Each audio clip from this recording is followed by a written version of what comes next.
Before we start meeting, could I ask all present to please treat everyone in this chamber with respect.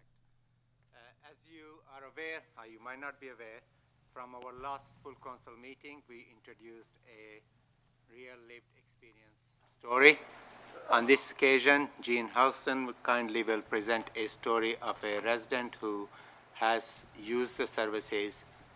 So I will invite Jill Houston to come and join me.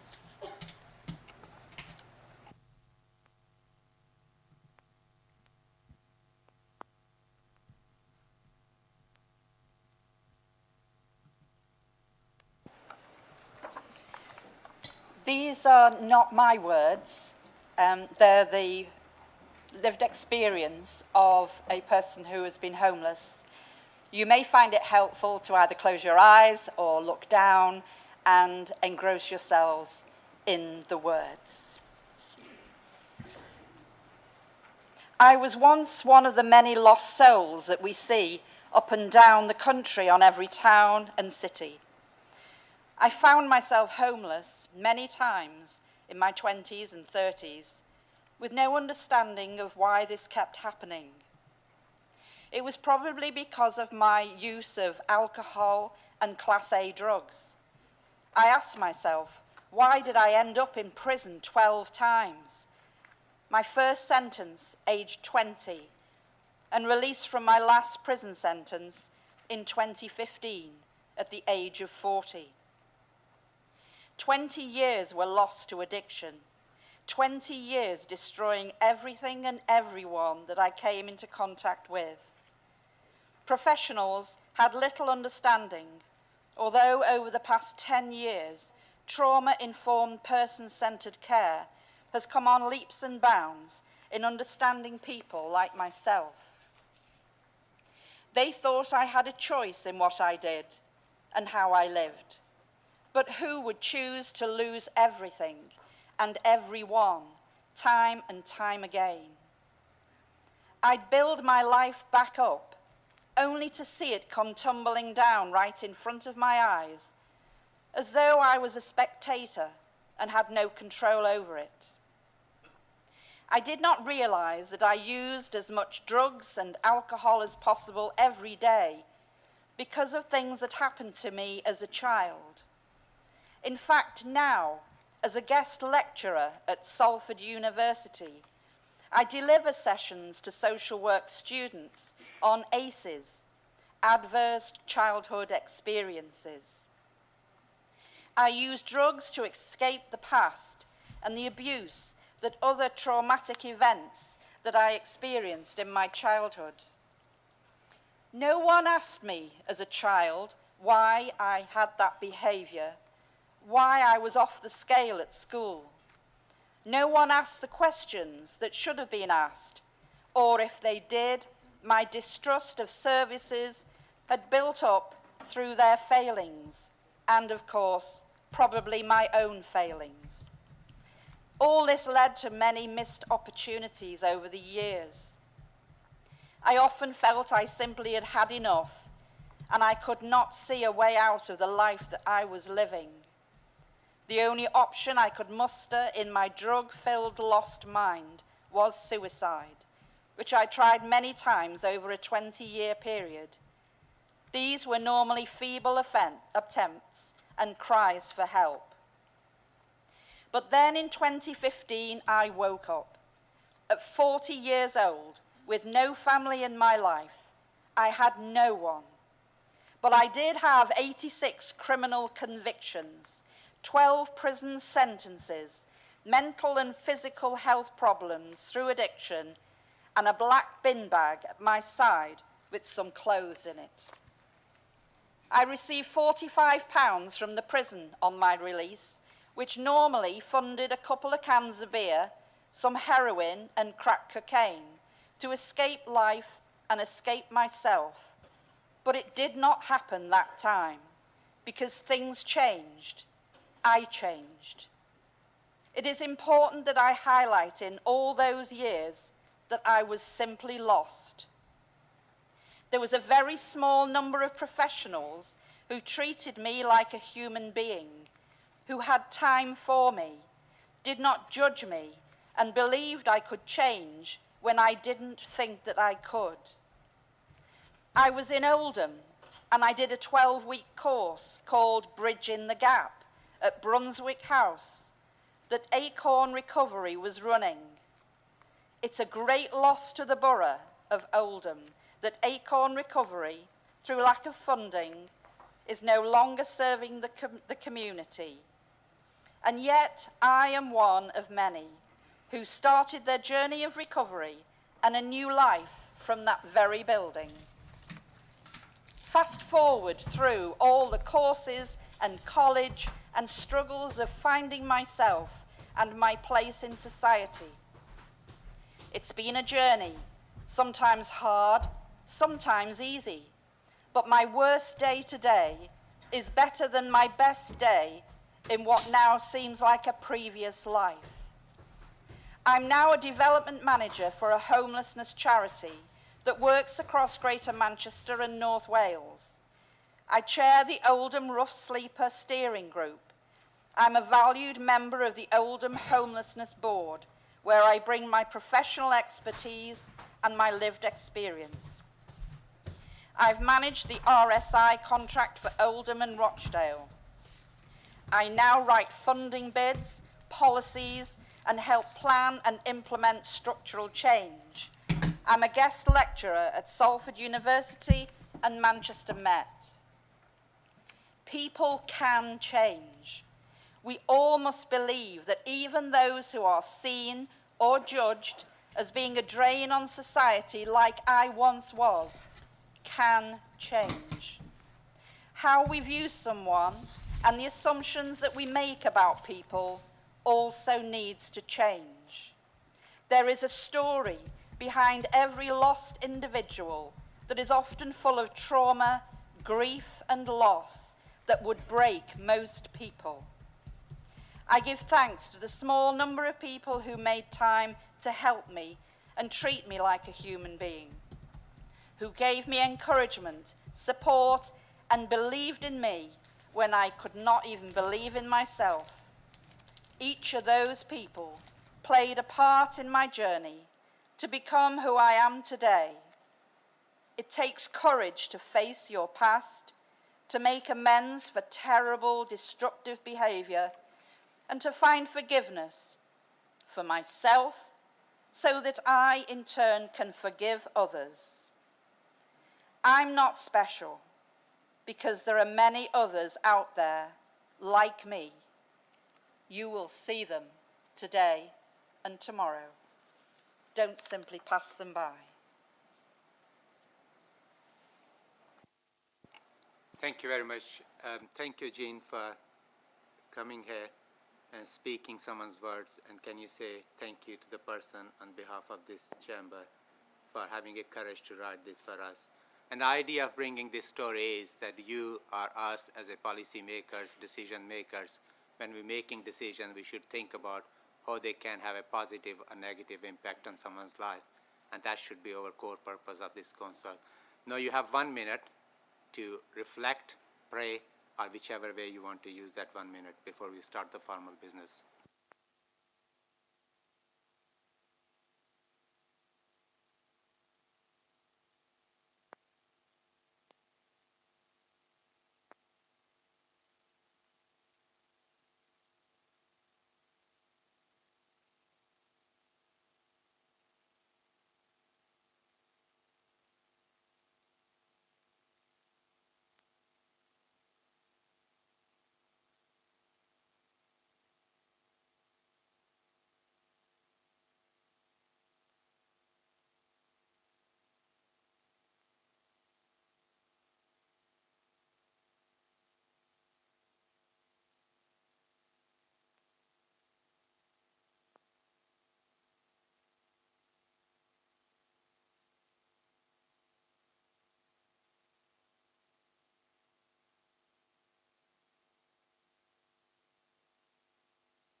Thank you very much. Thank you, Jean, again.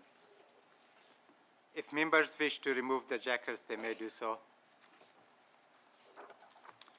May I remind members and members of the public that meeting will be streamed live on a webcast from the Council's website. The Council has a commitment to conduct its full Council business in an environment that is welcoming, secure and safe for members, employees and visitors. It is important that meetings are conducted in a safe and fair manner. All persons present at meetings should be treated with courtesy and respect. This includes members of the public, elected member, employees and visitors. Behaviors, languages or actions that impact public safety, cause disruption or adjournment to the course of the business at meetings are not acceptable. Members of the public are asked, therefore, to note the public meeting protocol, which is also available on Council website, and elected members are reminded to note the elected members protocol and on the behalf of members code of the conduct, which provides full details of expected principles of behaviors. Item 1, apologies. I have received apologies for absence from Councillor Ball, Councillor Goodwin, and Councillor Harkness. Item 2, is Council agreed that the Council meetings from the meeting held on 24th of May 2023 are approved? Thank you. Item 3, declarations of interest. Are there any declarations of interest from the members in respect of matters to be determined by the Council at this meeting? Can members declare any matters to the meeting? Councillor Sykes?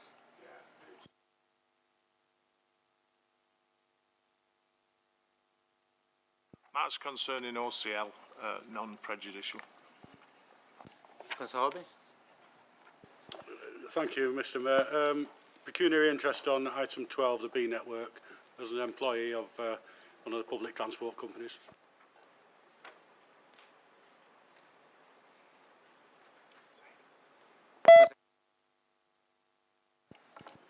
I think it's a pecuniary interest in item number 10, the Conservative motion, as an employee of Co-op Funeral Care.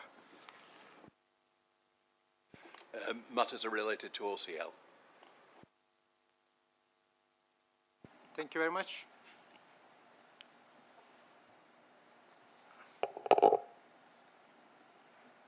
Urgent business. There are no item of urgent business. Item 5, communications.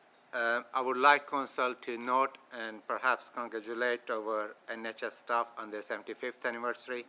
And also we recently had Carers Week to say thank you to all the carers who work tirelessly 24/7 in this borough. Without their support and help, we would not have survived. I also inform members of the death of former councillor Lynn Greenwood, who was a councillor of Chedderton. Do any member wish to speak?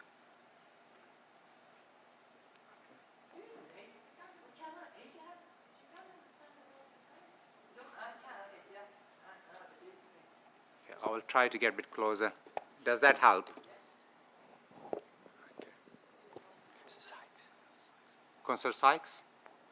Yes, thank you, Madam Mayor. I'd like to say a few words in tribute to... Mr Mayor, oh, 100 quid. Yeah, Did you mean Mr. Mayor? I'm sure that's what I meant, Mr Mayor. It's even what I've written down here and underlined it. Do not forget, Mr Mayor, it says. I'd like to say a few words in tribute to former councillor Lynn Greenwood. Lynn was a councillor who gave 4 years service to our borough. She chaired the Leisure Services Committee between 92 and 95. She served on the Development Services Committee and the Policy Committee, where I was lucky enough to get to know her a little bit during those meetings. I probably got to know her better through her husband Jim, actually, and she's the only person I've ever seen silence him permanently until it was time for him to be allowed to speak again. And if anybody knows Lynn, they'll know exactly what I'm talking about. She was a serious and diligent councillor, Mr Mayor, but she had a lighter side too and was always up for a laugh. And she had one of those laughs that when you heard it, it stayed with you once you'd heard it once, and you could hear it for the rest of the evening. She was also Vice Chair of the Environment Committee, serving next to Fred Yates, who was in the chair. Anybody who'll know Fred Yates, and he wouldn't mind me saying this, was absolutely deaf as a post. And her main job as his deputy was to keep the spare hearing aid batteries to hand should his hearing aids give out on him, so he could carry on chairing the meeting.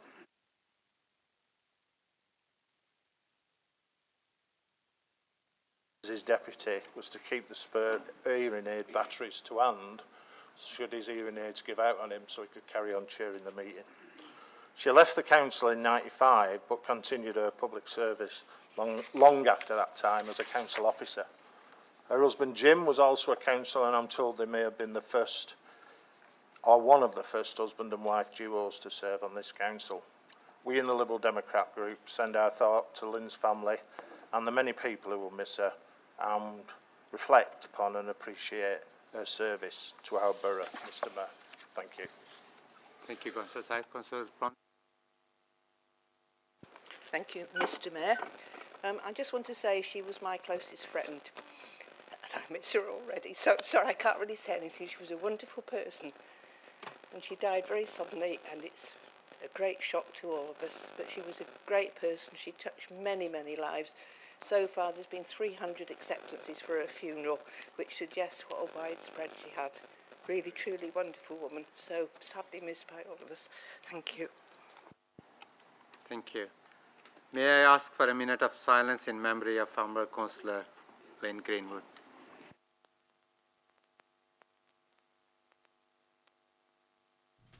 So whilst they're doing the minute of silence, I will say hello. And if you have any questions, by all means put them up. And I am sat next to my desk. I'm trying not to interfere in the council meeting, so I'm not going to really do any pausing and talking over people in case we miss stuff. So we'll watch along. But if you've got any questions, just by all means type them in on the chat, and I will do my best to respond to them. I'm going to put my my microphone on mute, and please just ask any questions you want as we go through the meeting.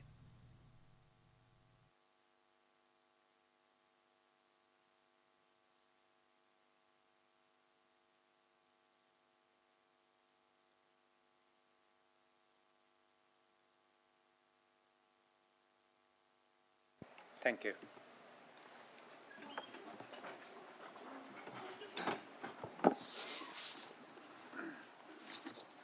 Can you hear me okay now?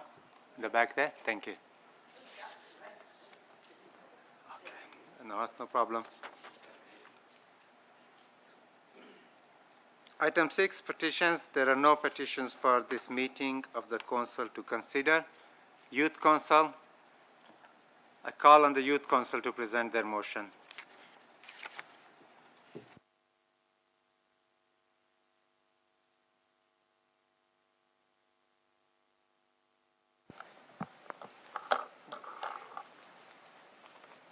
Good evening, and thank you for hearing our motion tonight. My name is Isaac Quinn, and I am the Chair of the Oldham Youth Council.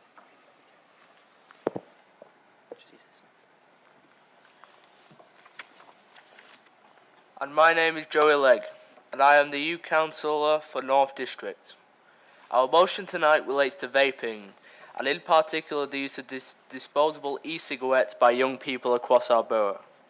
Studies show that while the use of cigarettes has reduced with young people, vaping use has doubled in over a year, and young people are starting with e-cigarettes rather than using them to stop smoking.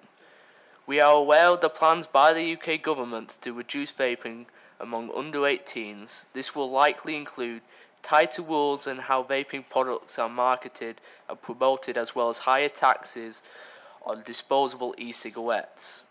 In May, the Prime Minister also announced that a loophole allowing shops to give free vape samples to under 18s is set to be closed. We feel this doesn't go far enough. I would like to see a ban in the sale of disposable e-cigarettes. The annual YouGov Youth Survey for Action in Smoking and Health, ASH, shows current vaping among children 11 to 17 has gone up from 7.7% in 2022 to 11.6% in 2023. A 2023 Trading Standards survey of 14 to 17-year-olds in Oldham showed 15% of respondents had vaped and 12% used them regularly. It's twice as high as the previous survey in 2020. The same survey showed that of those that had regularly vaped, 52% had used vapes but not cigarettes, and almost 1 in 3 young people in Oldham claimed to have first tried vaping at age 12 or less. Disposable e-cigarettes are now the most used product among current young vapers, and it's gone up more than 7-fold over the last 3 years, from 8% in 2021 to 66% in 2023. We believe, as do the experts, that this is due to the marketing of these vapes to a youth market. Bright packaging and the relative low cost of the disposable e-cigarettes attracts young people, with curiosity being given as the most common reason for young people wanting to try an e-cigarette for the first time. For young vapers, the most common reasons for continuing to vape was because I like the flavours, with the fruit flavours remaining the most popular product with 57% of users. As mentioned, we recognise that the increased use of vapes by under 18s has coincided with the decreased use of traditional tobacco products. And note that current advice is that vaping is safer than smoking cigarettes. However, the Royal College of Paediatrics and Child Health have called for a complete ban on disposable e-cigarettes. They warn that e-cigarettes are not risk-free, as they may damage young people's lungs and can be as addictive as cigarettes. So much so that the Scottish Government is already considering a complete ban on disposable vapes. This warning from the Royal College of Paediatrics and Child Health is also based upon the proper use of the technology. We know anecdotally that this is not always the case, and may be a main factor behind the hospitalisation of young people due to vaping, which has quadrupled nationally in the last 2 years. Rather than throwing away disposable vapes once they are empty, young people are buying the refillable oils, as these can be half the cost of a new e-cigarette. These refill oils are then dropped into the top of the device. When inhaling through the e-cigarette, the amount is not regulated correctly, causing an overdose of nicotine that causes breathing difficulties and in some cases hospitalisation. Young people are also using unregulated oils to top up their vapes. As they are unregulated, these products can have higher than advised levels of nicotine and or illicit substances in them, such as THC, which is also causing hospitalisations. We, along with Oldham Council, want to ensure that the health and improving the health and well-being of Oldham citizens is a high priority. We hope you agree that the use of disposable e-cigarettes and oils, especially unregulated, pose a significant risk to young people's health and well-being. We propose that the Council therefore resolves to ask the Chief Executive to write to the Secretary of Health asking that, in the review of regulations related to vaping, that the sale of disposable e-cigarettes be banned. Thank you. Thank you very much. Councillor Mushtaq to move.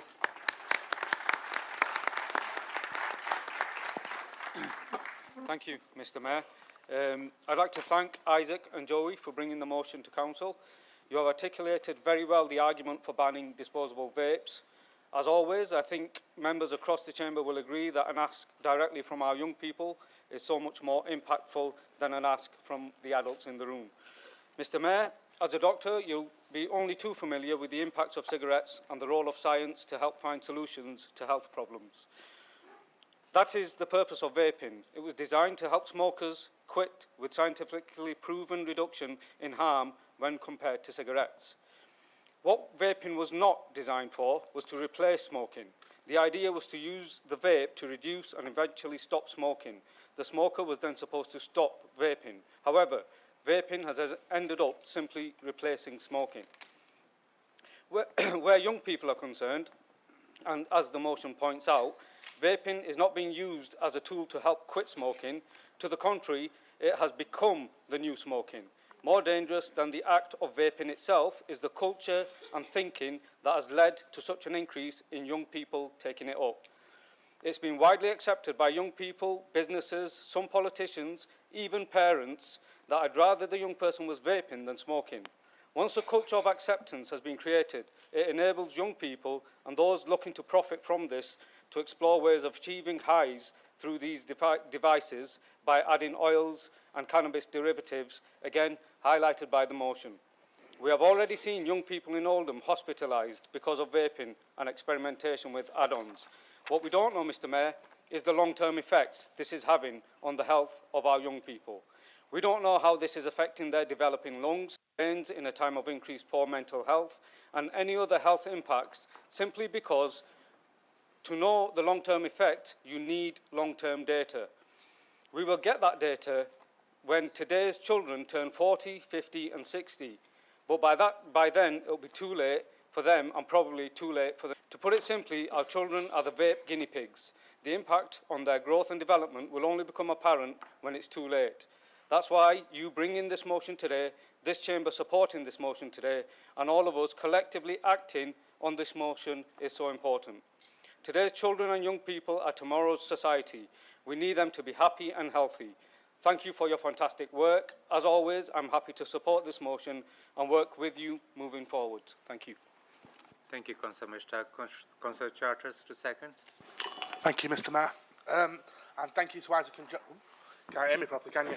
I'm too tall for this microphone. Thank you to Isaac and Joey for bringing this motion today.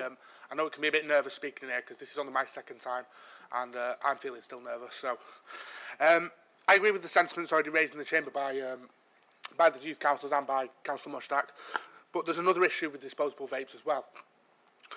It's not covered in the text of this motion, but the main one for me is litter.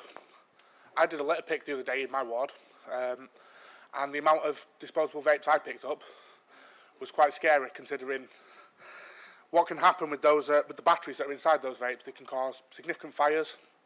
I used to work in the recycling industry, and the amount of fires that have been caused in recycling plants because of these is, I'll be honest, if you've ever seen one, they literally just explode in the middle of being held.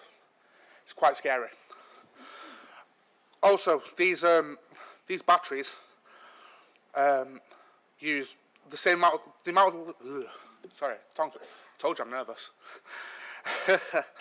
There are 1.3 million vapes thrown away each week across the UK, and the lithium used in the batteries for those is the equivalent to creating 1,200 electric vehicles. Just imagine the impact of an extra 1,200 electric cars being made and put on the roads every day instead of those vapes. I'm asking the rest of the council to support this motion alongside the Youth Council, and alongside Councillor Mushtaq, I'm willing to help with whatever you guys need to move forward on this, and I second the motion, Mr Mayor. Thank you. And well done on your maiden speech, if I'm correct, as the second one. Oh, getting better. I have prior notification from members who wish to speak. So I have Councillor Arnott first. Thank you, Mr Mayor. So, first time since you're in the chair, I don't want to make that mistake. Okay, I'd like to congratulate the members of the Youth Council bringing this subject to us. And I want to speak because it was something I intended to do later on in the year. So you've kind of stole my thunder and probably done a better job than I'll do anyway. So well done to you on that one. I'm one of those really annoying people. I don't mean Tories, I mean former smokers. Okay, so I use one of these. It's called a Vuse. It's a little charging unit, and in here there's a little capsule, and it's got vegetable oil and a little bit of nicotine in it. And I used that to give up smoking 18 months ago. 18 months ago, I was smoking about 50 cigarettes a day at a cost of somewhere between £10,000 and £12,000 a year. I no longer smoke cigarettes, and I use these. There are some huge benefits of vapes for adult smokers, and it worked for me. And I've tried everything else.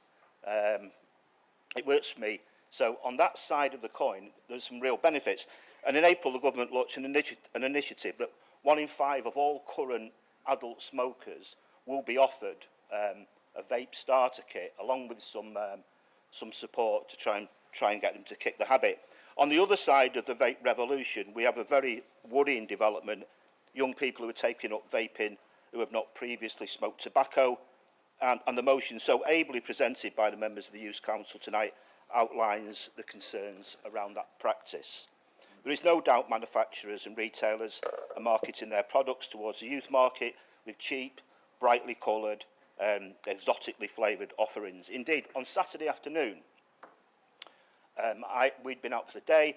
My little battery had run down on one of these, and it's clear we'd be staying out for much longer. And I called into a very well-known convenience shop in Royton. Everybody knows it. I'm not saying they've done anything wrong, but I'll buy myself a disposable vape, and that'll keep me going for the rest of the day. So, as usual, there's a whole wall covered with God knows how many brands and how many flavours, and they're all reds, orange and greens, and there's a choice of hundreds. And I simply asked for a tobacco-flavoured one. And the response was, we don't sell tobacco-flavoured vapes in any form at all. So, with the vapes, the plus side of vapes geared towards replacing cigarettes, and you've got a shop which has got a whole wall of these things, they don't actually carry one tobacco-flavoured one at all. So it's clear where the market goes, and it's wrong. And I too was very pleased to see the Prime Minister announced that a loophole that allowed the vaping industry to bizarrely give away free samples of vapes to children has been closed, and that there will be a review into banning the vaping industry from selling nicotine-free products to young people as well. The government has also introduced a new illicit vape enforcement squad, backed by £3 million of funding, which will clamp down on rogue firms who unlawfully target our children with these products. In addition, the health risks of vaping will also be included in the relationship, sex and health education lessons, a part of the government's ongoing review of our SHE in order to further discourage our children from smoking. There are real benefits to vaping for addicted adult smokers, but there are some real concerns about this as well, and these have been highlighted. You've done very well to bring this to Council. You presented it very well. You should be commended it for it. Well done. Thank you. Councillor Hamblin. Thank you, Mr. Mayor. I won't go over what's been said tonight. I think there's some excellent points, and thank you very much to Isaac and Joey for presenting this motion as well. I'm just going to go into a couple of points as well. As many know, the problem in some parts is the fact that premises selling vapes are currently unlicensed, and the government needs to do a little bit more on this to bring the legislation up to date, as it's hard as an authority to balance between promoting better options for people's health, as brilliantly quickly brought my Councillor Arnott over there, in terms of promoting the options for people's health and lifestyles, whilst having inadequate regulations and sometimes dangerous chemicals being sold, especially to those under 18 and who may have underlying health conditions, be it cardiac or respiratory. I recently spoke to our public health officers just yesterday who said they found that disposable vapes are harder to tamper with, but that doesn't mean it doesn't happen. And they still would prefer people to use disposable vapes because it's much better than actually smoking in your tar and your ash from an actual cigarette. Although this has been highlighted this evening that, of course, disposable vapes can be tampered with oils from THC and other chemicals. Despite this, this is still a better option than smoking. I also understand that the bright packaging, which is something that is a conundrum, as is attractive in sells, but also makes them very visible, which Councillor Charters has also highlighted, has pointed out, just makes it really easy to find in the underbrush when you're litter picking. But I will also support that the branding needs to change so that those who have never smoked don't need to use them. So it's not that latest fad of today.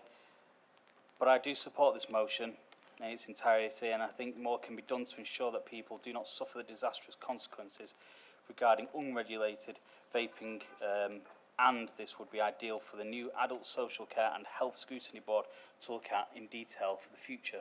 So thank you very much to you guys from the Youth Council, and thank you very much. Thank you very much. We've got only 3 minutes left on this item, so very quickly, Councillor Morse. Thank you, Mr. Mayor, and thank you, the Youth Council and the officers who support them in bringing this motion forward. I look back 5 years, and I worked with the Youth Council when they brought the motion forward originally. And if the government had acted at that time, perhaps we wouldn't be in where we are now. But we're 5 years on, and I've got an offer. As part of the overview and scrutiny role that I hold, we're wanting to set up a workshop to look at vaping, particularly among young people, and I'd be welcome the Youth Council in joining us in those meetings. So thank you again. Thank you. Thank you. Councillor Mushtaq, you do have right of reply, but you don't have to use it. Okay. Thank you. Are the recommendations agreed? Okay. Any abstentions? Thank you. Thank you very much.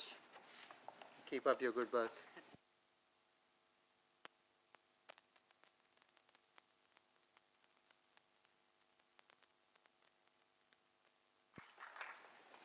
Item 8, question time. This part of the agenda is question time, where Council will consider questions submitted, starting with public questions. There is 30-minute time limit for public question, and once the time limit expires, no further questions will be asked. There is no right of reply to answer given. I will be reading out the questions. If the time limit has expired and a member of the public has submitted a question, the response will be published on the Council website. First question has been submitted by Syed Maroof Ali. Eating a healthy, nutritious meal sport peoples with the learning and has been shown to improve behavior and academic achievement. Oldham Council acts now to introduce universal free school meal for all primary and secondary school children, regardless of their parents' incomes. This would help build a better Oldham for everyone, saving families hundreds of pounds a year, ensuring all primary and secondary pupils are eating healthy, nutritious meal at school. All children should have an equal chance to thrive, be healthy, no matter where they live, how much their parents earn, by making school meals free for all children. The Oldham Council can deliver on its levelling up promise and help children achieve their true potential, especially children living in the most deprived parts of Oldham. Ensuring children receive a hot, nutritious meal at lunchtime will be a lifeline for many Oldhamers facing extreme cost of living pressure, many of whom are having to spend less or both on both cooking and eating at home to make ends meet. Oldham Council should immediately prioritize the introduction of free school meal for the thousands of children who are living in poverty, but also don't currently qualify as a first step towards rolling out free school meals to all children in primary and secondary school in September. I hope the councillors in Chamber will support these recommendations and discuss this matter in the next individual political party meeting and cabinet meetings, so that every child in primary and secondary school receives free school meal. I call upon Councillor Ali to reply. Thank you, Mr. Mayor, and thank you to Syed Maroof Ali for his question. The Council provides free school meals to all pupils who are eligible via the means-tested criteria. In addition, we receive funding for universal infant free school meals, which is years 1 and 2. We work proactively to encourage all those eligible to apply for free school meals and are keen to reach as many families as possible who may be eligible. The provision of school food is an opportunity to ensure that children and young people have healthy, nutritious food. To ensure this, food served in all maintained schools and academies in England must meet school food standards. These standards help schools to provide children with healthy, balanced diets. In addition, we also have the following initiatives to support families who may be struggling financially: the Holidays Activities Food Programme, poverty-proofing the school day audits, and breakfast clubs. More information on these are available on our website. Thank you. Thank you very much. The next question has been submitted by Carl Bosley. Frontline police officers are there to help our community safe. They're comprised of our neighbors, friends, relatives that face the daily dangers of patrolling our streets to keep us safe. Sadly, some police officers do not make it home and are killed in line of duty. It is why many were shocked to read in the Mail on Sunday that Oldham politicians, leader, deputy leader of the council in particular, have been openly photographed celebrating with a convicted criminal who was a getaway driver for infamous cop killer Dale Cregan. Could the relevant cabinet member please clarify whether such associations are appropriate and whether they agree that such public associations only damage what little trust the public have for those running the council? I call upon Councillor Shah to reply.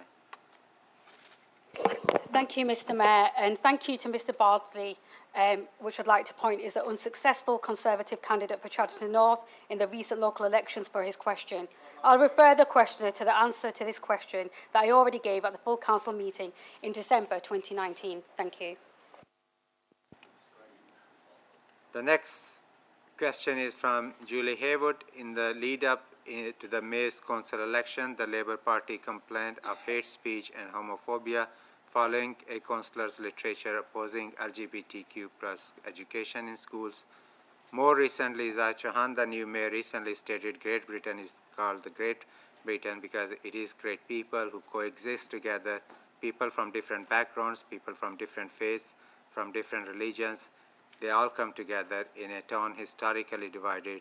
The Labour Party positions should be applauded, and hopefully the council leader and her cabinet will back up their words with actions. Therefore, will Arusha, in her capacity as leader of Oldham Council, join Oldham Pride March and support Oldham's LGBTQ+ community? Will Dr. Chauhan, in his capacity as mayor of Oldham, join Oldham's Pride March and support Oldham's LGBTQ+ community?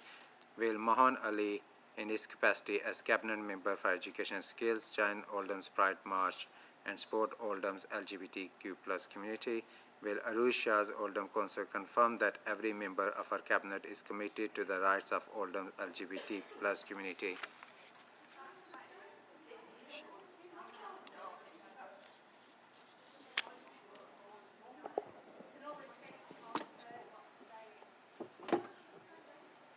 Let me try to read out the question again. Sorry, apologies if you can't hear me.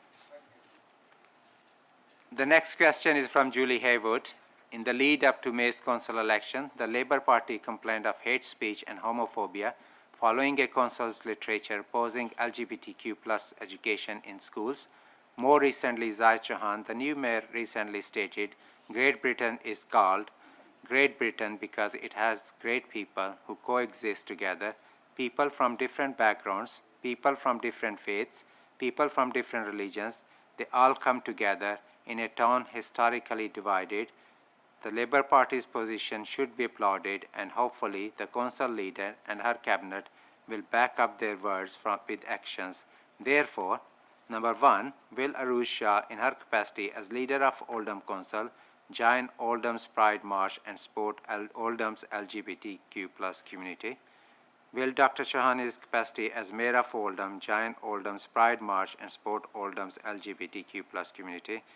Number 3, will Mohan Ali, in his capacity as cabinet member for education and skills, join Oldham's Pride March and support Oldham's LGBTQ+ community? With number 4, will Arusha's Oldham Council confirm that every member of our cabinet is committed to the rights of Oldham's LGBT+ community? As the mayor, Dr. Chauhan rightly referenced, Oldham is a town in Great Britain. Great Britain is an inclusive society where we do not discriminate against people because of their sexuality. Will our town's leaders join Oldham Pride in fight against homophobia? I call upon Councillor Mushtaq to reply. Thank you, Mr. Mayor. Mr. Mayor, I've never been in front of the Standards Committee, so if what I'm about to say lands me there under your watch, I apologise in advance, as you are my friend and ward colleague. I challenge the premise, the origins, the ideology and the genesis of this question. It names only Muslim councillors in a pathetic and failed attempt to divide. Let's be clear, this question does not stand up for the LGBTQ+ community. It does not stand up for Oldham Pride, but most importantly, it does not stand up for the values of a liberal democracy. Councillor Mushtaq, it will be helpful if you answer the question. I'm getting to it. Mr. Mayor, you speak of Great Britain, of Britain being great, and that is exactly what this question is directly attacking. The greatness of this great nation. Why are we referred to as in the Western world as a nation seen as a leader of the free world and a leader in the free world. It's because questions like this can be asked. It's because people that look like me can stand up in chambers like this and speak freely without fear of torture or death. One of the things that makes Britain great, Mr. Mayor, is that we live in a society where every one of us is innocent until proven guilty. The question, Mr. Mayor, is a direct attack on that fundamental premise upon which our free society is built. Mr. Mayor, this question is effectively accusing you and others of being guilty, insinuating that because of your faith, culture, appearance and the way of life, you are anti-LGBTQ+, even homophobic, and demanding that you prove your innocence. They know, Mr. Mayor, that when you treat your patients in your capacity as a GP, you do not treat them on the grounds of their race, gender, no, Councillor Mishtak, when I'm speaking, please don't speak. Can you withdraw your words? Because it's not accusing the question. Question is asking. No, I said insinuating. Okay. Withdraw your words. That's the word. You're asking the question. Please withdraw your words. I did say that whether you're my friend, colleague, this side or that side, everyone will be treated fairly. So. Yeah, no, that's fine. They know. You might not clap later on, you know. Mr. Mayor, when you treat your patients in your capacity as a GP, you do not treat them on the grounds of their race, gender or sexuality. You treat them all equally, based on their need. They know that Councillor Ruth Shah leads a borough that is proudly diverse and represents all communities within the borough. They know that Councillor Mohan Ali, as Cabinet Member for Education, works hard. Sorry, you're out of the time, Councillor Mishtak. Am I? Yes, apologies. You get the point. Thank you very much. No, I... Point of order, Mr. Mayor. Point of order, Mr. Mayor. Can I have a point of order, Mr. Mayor? What is the point of order, Councillor? I think you did ask the councillor to answer the question. I don't think he has. Well, Council is in agreement. Can I give him another 30 seconds to very briefly answer yes, no to the answer? I can read out the last line of my speech. Yes, please. Mr. Mayor. Please let him speak, please. I reject the premise of the question and I reject the question. Thank you.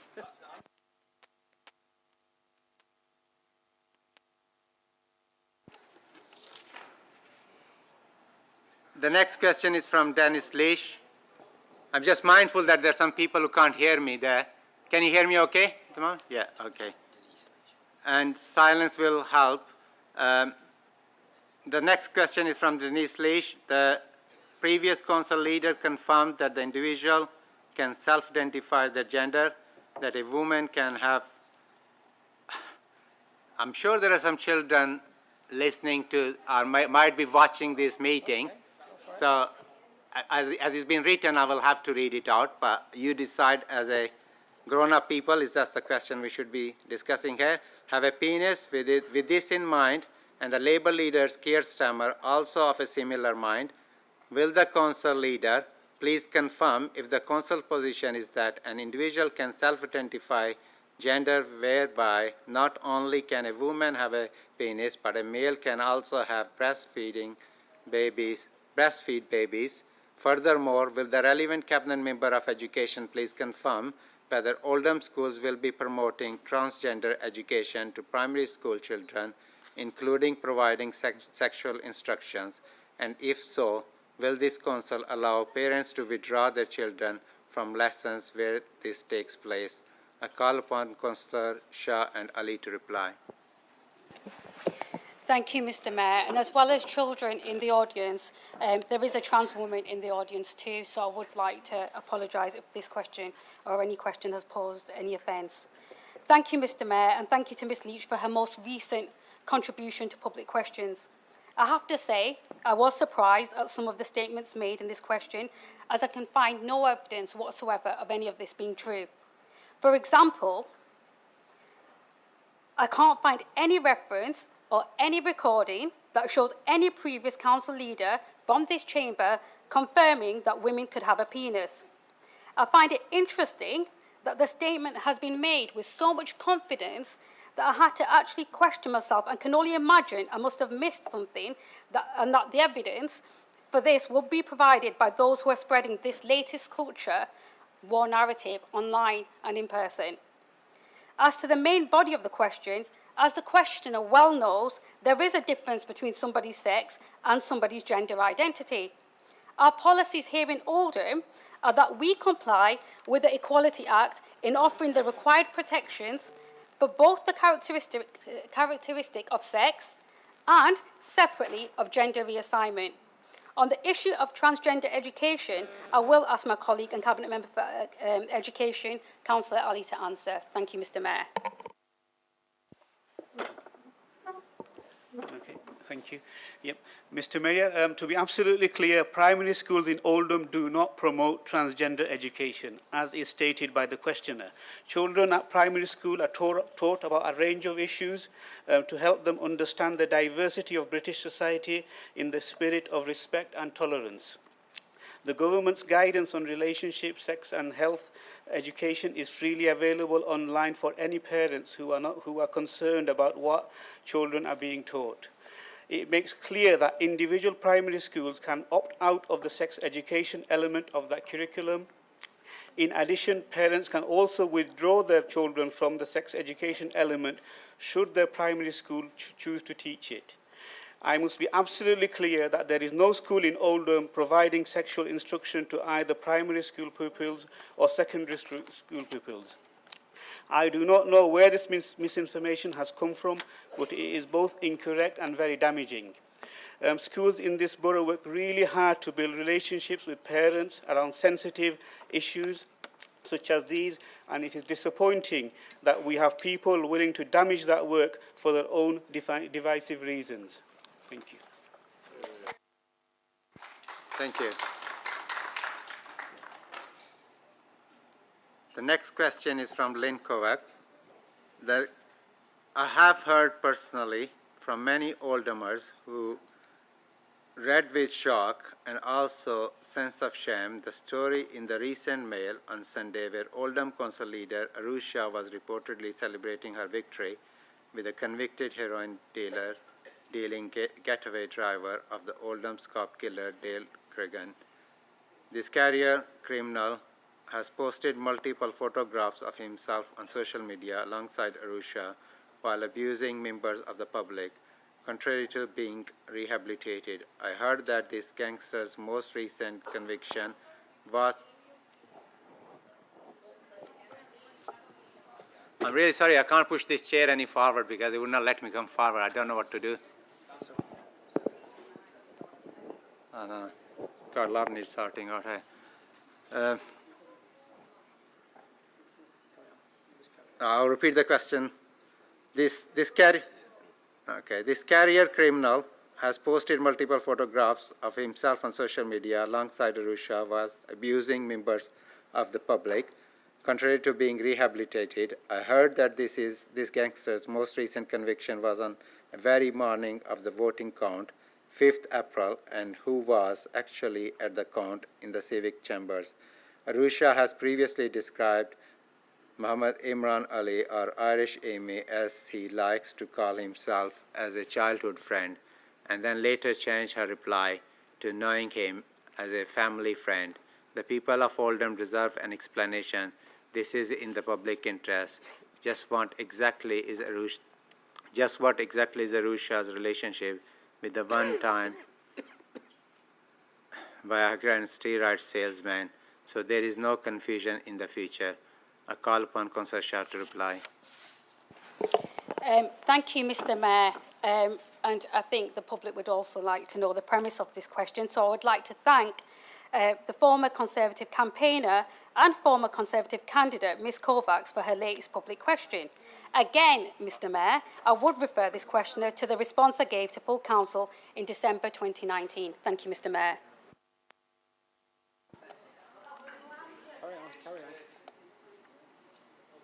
The next question is from Gary Tarbuck. During the COVID crisis, barricades were erected around the public gallery in the council chamber. However, once all COVID restrictions had been lifted by the government, the council decided they wanted to leave the barricades in place. The council then introduced draconian entrance requirement into the public meeting, so draconian that a council previously challenged as more stringent than prisons that they had visited. Not satisfied with these two measures, the Council also used Greater Manchester Police logo on letters issued to members of the public to try and silence dissent through the Council's failings to protect the town's children from the grooming gangs. The very toxicity that this Council wants to tackle was instigated by the actions of this very Council. Will the new Council leader, if not apologize, at least acknowledge the completely unacceptable actions of our Council? And will she also acknowledge that waving and pointing a finger or simply looking at someone are completely unacceptable reasons to ban a member of the public from meetings? Question mark. Surely if this town is to heal, then the Council must also accept the role in what it did wrong and its attempt to stifle democracy. The three leaders have already paid the price. What would need to happen before this Council takes a look at itself and takes action against its own politicians and officers? Who is it that Council thinks that it's right that their elected leader, Arusha, is seen celebrating during an election count inside the Council building with someone who has been convicted as a heroin dealer, a murderer, getaway driver, and who also was yet again convicted hours earlier that very day, yet think it's fine denying law-abiding citizen access to the Council chamber? I call upon Councillor Shah to reply. Thank you, Mr Mayor, for the question, and thank you to Mr Tarbuck, the recently unsuccessful independent candidate for Saddleworth South, a one-time proud of Oldham and Saddleworth candidate for this council, for his question. Mr Tarbuck provides an interesting, although not quite accurate, description of the security and health protection measures that we have had in place to protect our staff, elected members and the public over the last few years. He is correct in saying that plastic screens, which he refers to as barricades, were erected in this chamber and in many other council buildings during the COVID-19 pandemic, in keeping with national public health guidance at the time to support ongoing infection control, especially for vulnerable members of the community. The council, at the same time, implemented a number of other health protection measures, including distancing and the installation of hand sanitizer dispensers across all our buildings. During this time, entrance requirements and sign-in procedures were also strengthened as part of enabling track and trace procedures should a further outbreak be recorded. This process also supported the health and safety risk assessment undertaken as part of installing the screens, as their installation meant the introduction of different emergency evacuation procedures. Aside from our actions to protect people during the pandemic, it is incredibly unfortunate that the behaviour of a small number of people at council meetings last year have led the council to have to take firm action against those who choose to shout obscene and abusive things at elected members and at staff, against those who damage public property and against those who assault council staff. While Mr Talbot can make inaccurate statements about the reasons for us having to ban people from this chamber for the safety of others attending meetings, I can confirm that those who received bans have been clearly informed why they were being given, and they were given time to appeal against them, and they were told that those bans would be reconsidered at an appropriate time. I can also confirm that those decisions were made in the interest of safety and safety only. It is categorically not acceptable that people who come here to take part in the democratic process, whether as elected members, council employees or members of the public, be subjected to abuse, to foul language, to threats, to acts of vandalism and to violence. Those sorts of actions will not be tolerated, and we will continue to take firm action against anyone behaving in that manner. That sort of behaviour is not a part of our democracy, and we do not stifle democracy, but we do protect people from abuse and from violence. Thank you, Mr. Mayor. The next question is from David Ells. Don't Trash Oldham is rightly one of the Council's leading flagship projects. One of the key concerns of Oldhamers is fly tipping and appalling state of some of our streets. Can the leader of the council therefore explain why she is being photographed celebrating her election victory at home of a man who was fined for trashing Oldham?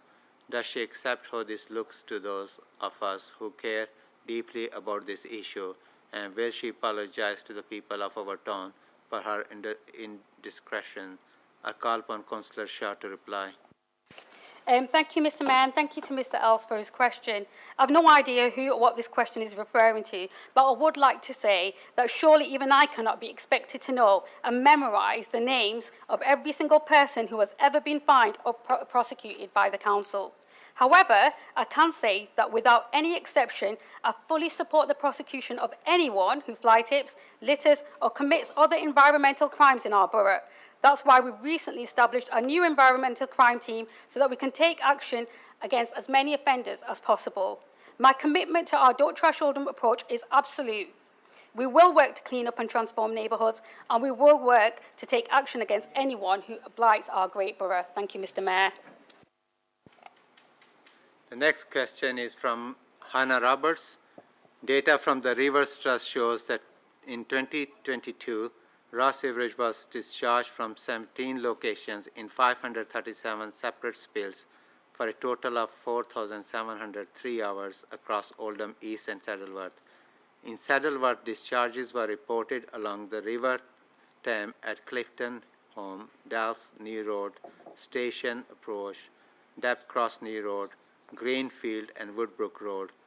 The Conservative government has not only allowed this to happen, it voted down the Labour attempts to make these privatised water companies clean up our streams and river. United Utilities is responsible for keeping our rivers clean, but despite paying out $300 million to shareholders, plan to add the cost onto all our water bills. Does the leader of the council agree that it is unacceptable for United Utilities to continue to discharge raw sewage in our waterways, and will she raise residents' concerns with United Utilities and ask for an urgent plan to stop this happening and to pay for the cleanup out of their profits rather than asking residents to pay more? I call upon Councillor Taylor to reply. Thank you, Mr. Mayor, and thank you to Hannah Roberts for her question. I hope that we would all agree that it is an absolute national disgrace that raw, untreated sewage is being allowed to enter our beautiful waterways, damaging wildlife and ruining our rivers, lakes and seas. I'm appalled that here in Oldham, we are being used as a free dumping ground for the waste of private companies who, while they are destroying our waterways with sewage, continue to make exorbitant profits and pay outrageous amounts to their shareholders. But the biggest disgrace is that the government in Westminster is seemingly going to do nothing about it. I know that those concerns are shared and have been raised by all of our local MPs, including Jim McMahon, both in his local constituency role and also as Shadow Secretary of State for Environment, Food and Rural Affairs. Where the Council is made aware of sewage discharge or other pollution incidents, we will refer these to the Environment Agency for investigation and appropriate action. But I want to provide additional reassurance that this Council will absolutely do all that we can to make the government and the companies involved aware that they cannot and morally should not be destroying our environment for profit. Thank you very much. The next question is from Chris McManus. The Council has invested in Oldham Town Centre with events such as Ender Parades, Christmas Lights, Switch On, Brass Monkeys Festival, Festival Oldham over the last few years. Oldham Council spent $136,530 on these events last year, with a further $128,910 budgeted for this year. These events are funded by the Council's Economy Service in the Place and Economic Growth Directorate. However, outlying areas in the borough have had difficulty funding their traditional events such as the Wit Walks, these being funded solely by the residents and local businesses of Saddleworth, and the Wit Friday Band Contest, this being funded by the residents, local businesses and contributions from local councillors from their councillors' allowances. Despite the popularity of these events and in the case of the band contest, international popularity, funding has become a major concern, putting these cultural traditions at risk, and unless resolved, I fear for the future of Fit Friday walks and the band contest. With that in mind, can the following answer: is the council committed to supporting events that benefit the wider community, not just the town centre? Will the council commit to allocate funds for the events outside of the sphere of the town centre block, Labour vote, and onto surrounding areas, ensuring that historic events such as Whit Friday can continue far into the future? If not willing to allocate funds to ensure the Whit Friday events can continue, can you confirm that the councils will be happy to see the events ended and be replaced with Festival Oldham, which so happened to take place the following day this year? I call upon Councillor Dean to reply. Thank you, Mr. Mayor, and thank you to Mr. McManus for the question. I can confirm the Council is committed to the events across the borough on an annual basis. However, as with every other local authority across the country, there is support for events in the town centre to boost footfall and to support trades, local businesses, and also to create jobs. The economic importance of local events is welcome across the borough, and that is why the Council actively supports various events which cover different areas of the borough, including the Tour of Britain, Half Marathon, Saddleworth and Oldham Bank Contest. Each year there are essential elements that are funded by the Council to ensure that the Whit Friday walks and bank contests in the various villages can go ahead. Road closures, traffic management and stewards, toilet provision and first aid. These amount to £15,000 in staffing costs towards the bank contest. In addition, there has been a regular contribution towards the Central Prize Fund for a number of years, and local councillors have chosen to make contributions from their individual budgets, of course, which is council money. The council meets with the board, the bank contest organisers, to support the various requirements and to support plans for the development across the year. And I continue to say that we'll always support the events as far as possible. Thank you, Councillor Dean. The next item on the agenda is 8B, questions to Leader and Cabinet. Leader of the Opposition is entitled to 2 questions, a maximum of 2 minutes per question and 2 minutes per response. A supplementary question observation is permitted as long as it relates to original question. The Leader of the Conservative Group will ask his questions. Councillor Sheldon. Thank you, Mr. Mayor. I think it is fair to say that the last few years have been tumultuous at Oldham Council, with council leaders coming and going on an annual basis. We have now had 3 leaders in the last 3 years, and with any luck, next May could bring us another one if the administration's 2-seat majority is overturned. 6 seats lost in 2021, 5 more in 22, and a further 3 in May this year.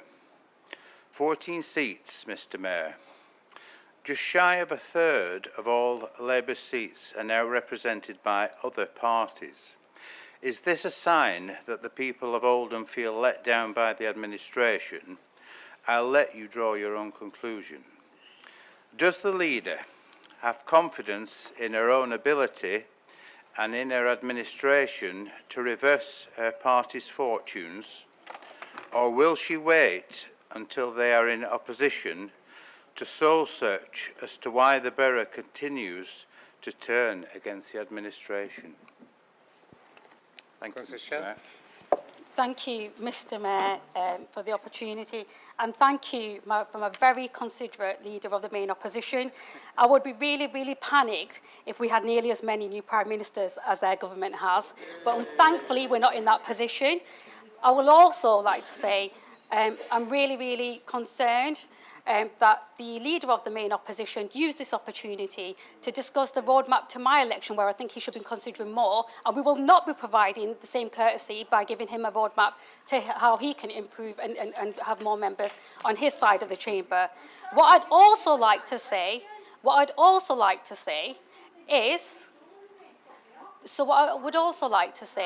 is that I do appreciate the concern, but I am very assured in my own leadership, and not only are we going to be regaining seats in the next election, we'll be retaining the ones that we've got. Thank you, Councillor Sheldon. So let me explain. Please let me explain. Please let me explain. Let me explain here. So there is a limited time for the question, which is half an hour. It's half an hour. Would you please let me explain? Would you please let me explain? Would you please let me explain? So this is the procedure agreed by.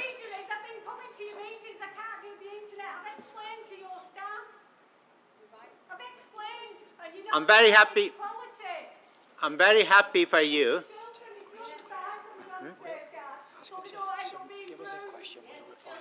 Well, I'm very happy for you to give me a question. I will get your response. Is that okay? If you just leave the question with one of the member of staff, and I will get your response. I want to speak out because you've been ignoring me. Arun Shah's ignored me. Sean Fielding's ignored I'm me. not. Jim McMahon's ignored me. Zabby Charles ignored me. And so has Amanda Chatterton's ignored me. Sorry, I'm not. I'm a mayor of Oldham. My job is to conduct the business, and I offer the option. Okay, no, I'm requesting you to please take a seat. I'm please requesting you to take a seat.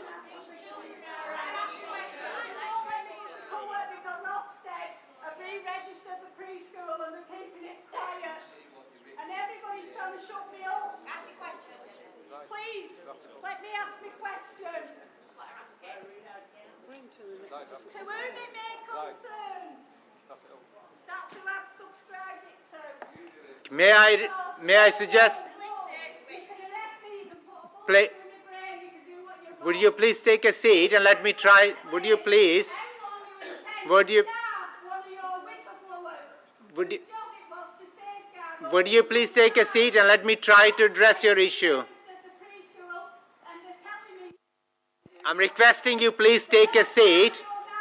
Would you please take a seat and let me try to look into how to help you and get your questions answered. Please.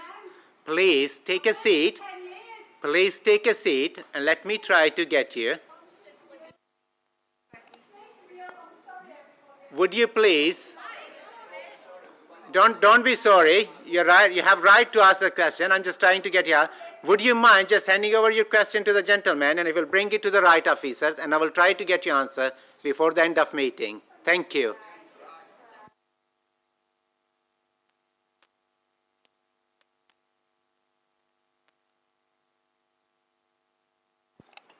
Do you want to ask your second question? Thank you, Mr. Mayor. My second question, there has unfortunately been a spate of carjackings across the borough recently, with groups of men, some armed with weapons, threatening drivers until their vehicles are handed over. In some cases, this is happening in broad daylight. The police have reported several incidents of this within just over 2 weeks in June alone. This is happening all over the borough, with just a cursory search of the news on this from the last few months, raising examples in Saddleworth, Failsworth and Shaw, just to name a few. A recent example of this was a carjacking just last week at Brunclough Reservoir, Diggle, in the middle of the day, where a woman was threatened with a machete and forced out of her car by a group of 3 men. Given that Brunclough is a local beauty spot and regularly busy, incidents of this nature could have a negative consequence, with people choosing not to visit the area out of fear. Therefore, what can the council and ourselves as local councillors do to combat this issue? And will the leader therefore support calls for people to be aware and remain vigilant when parking or returning to their car of suspicious individuals nearby? Thank you, Mr. Mayor. Mr. Chair. Thank you, Mr. Mayor, and thank you, Councillor Sheldon, for your really, really appropriate question. I share your concern. I think there's a lot that we have to do. I think it's a really sad place in society when we all have to worry about our safety and we can't enjoy spaces that are there, mainly to make sure that we get some leisure and some recreational time. I think what would be a good thing to do is we could all meet as cross-party leaders with GMP, but also with our community safety teams and see what more we can do. And I think we could also possibly, and well, actually no, definitely, have a campaign around making people aware of some of the dangers, why they should be more vigilant. Unfortunate that they have to be, but that why they should be, and we could do a campaign around it. And I really appreciate your question. Thank you. Thank you very much. I call upon Councillor Sykes, Leader Liberal Democrat Group, to ask his question. Thank you, Mr. Mayor. This council currently has a host of vacancies to fill at senior and management level. Over the last few years, there's been an alarming level of turnover in senior positions. There has also been a number of key people leave or in the process of leaving as they approach retirement. This puts Oldham Council and Oldham in a precarious position. This crisis in senior leadership retention is bad for continuity at the top. It also affects the delivery of frontline services and the performance of staff at every level and across every department. It also creates a disconnect or no connect between senior officers and elected members of the council. At the recent induction event held for all newly elected members after the local elections, none of the senior executive team were present as promised, not one, and no alternative has been put in place or even suggested to my knowledge. The relationship starts off on the wrong foot, then it gets worse, because the turnover in the top jobs creates unstable working practices. There are meetings which change times and dates with no rhyme or reason given. Staff do not know who their line managers are not being developed, supported or managed as they should be. We talk about staff being our biggest asset. The reality is very, very different indeed. This is a cultural problem we must get to grips with. It is residents who suffer from a council constantly at odds with itself and fails to function to the best of its ability. So my question is this: what is the administration going to do about retention and recruitment for senior officers and in fact all staff?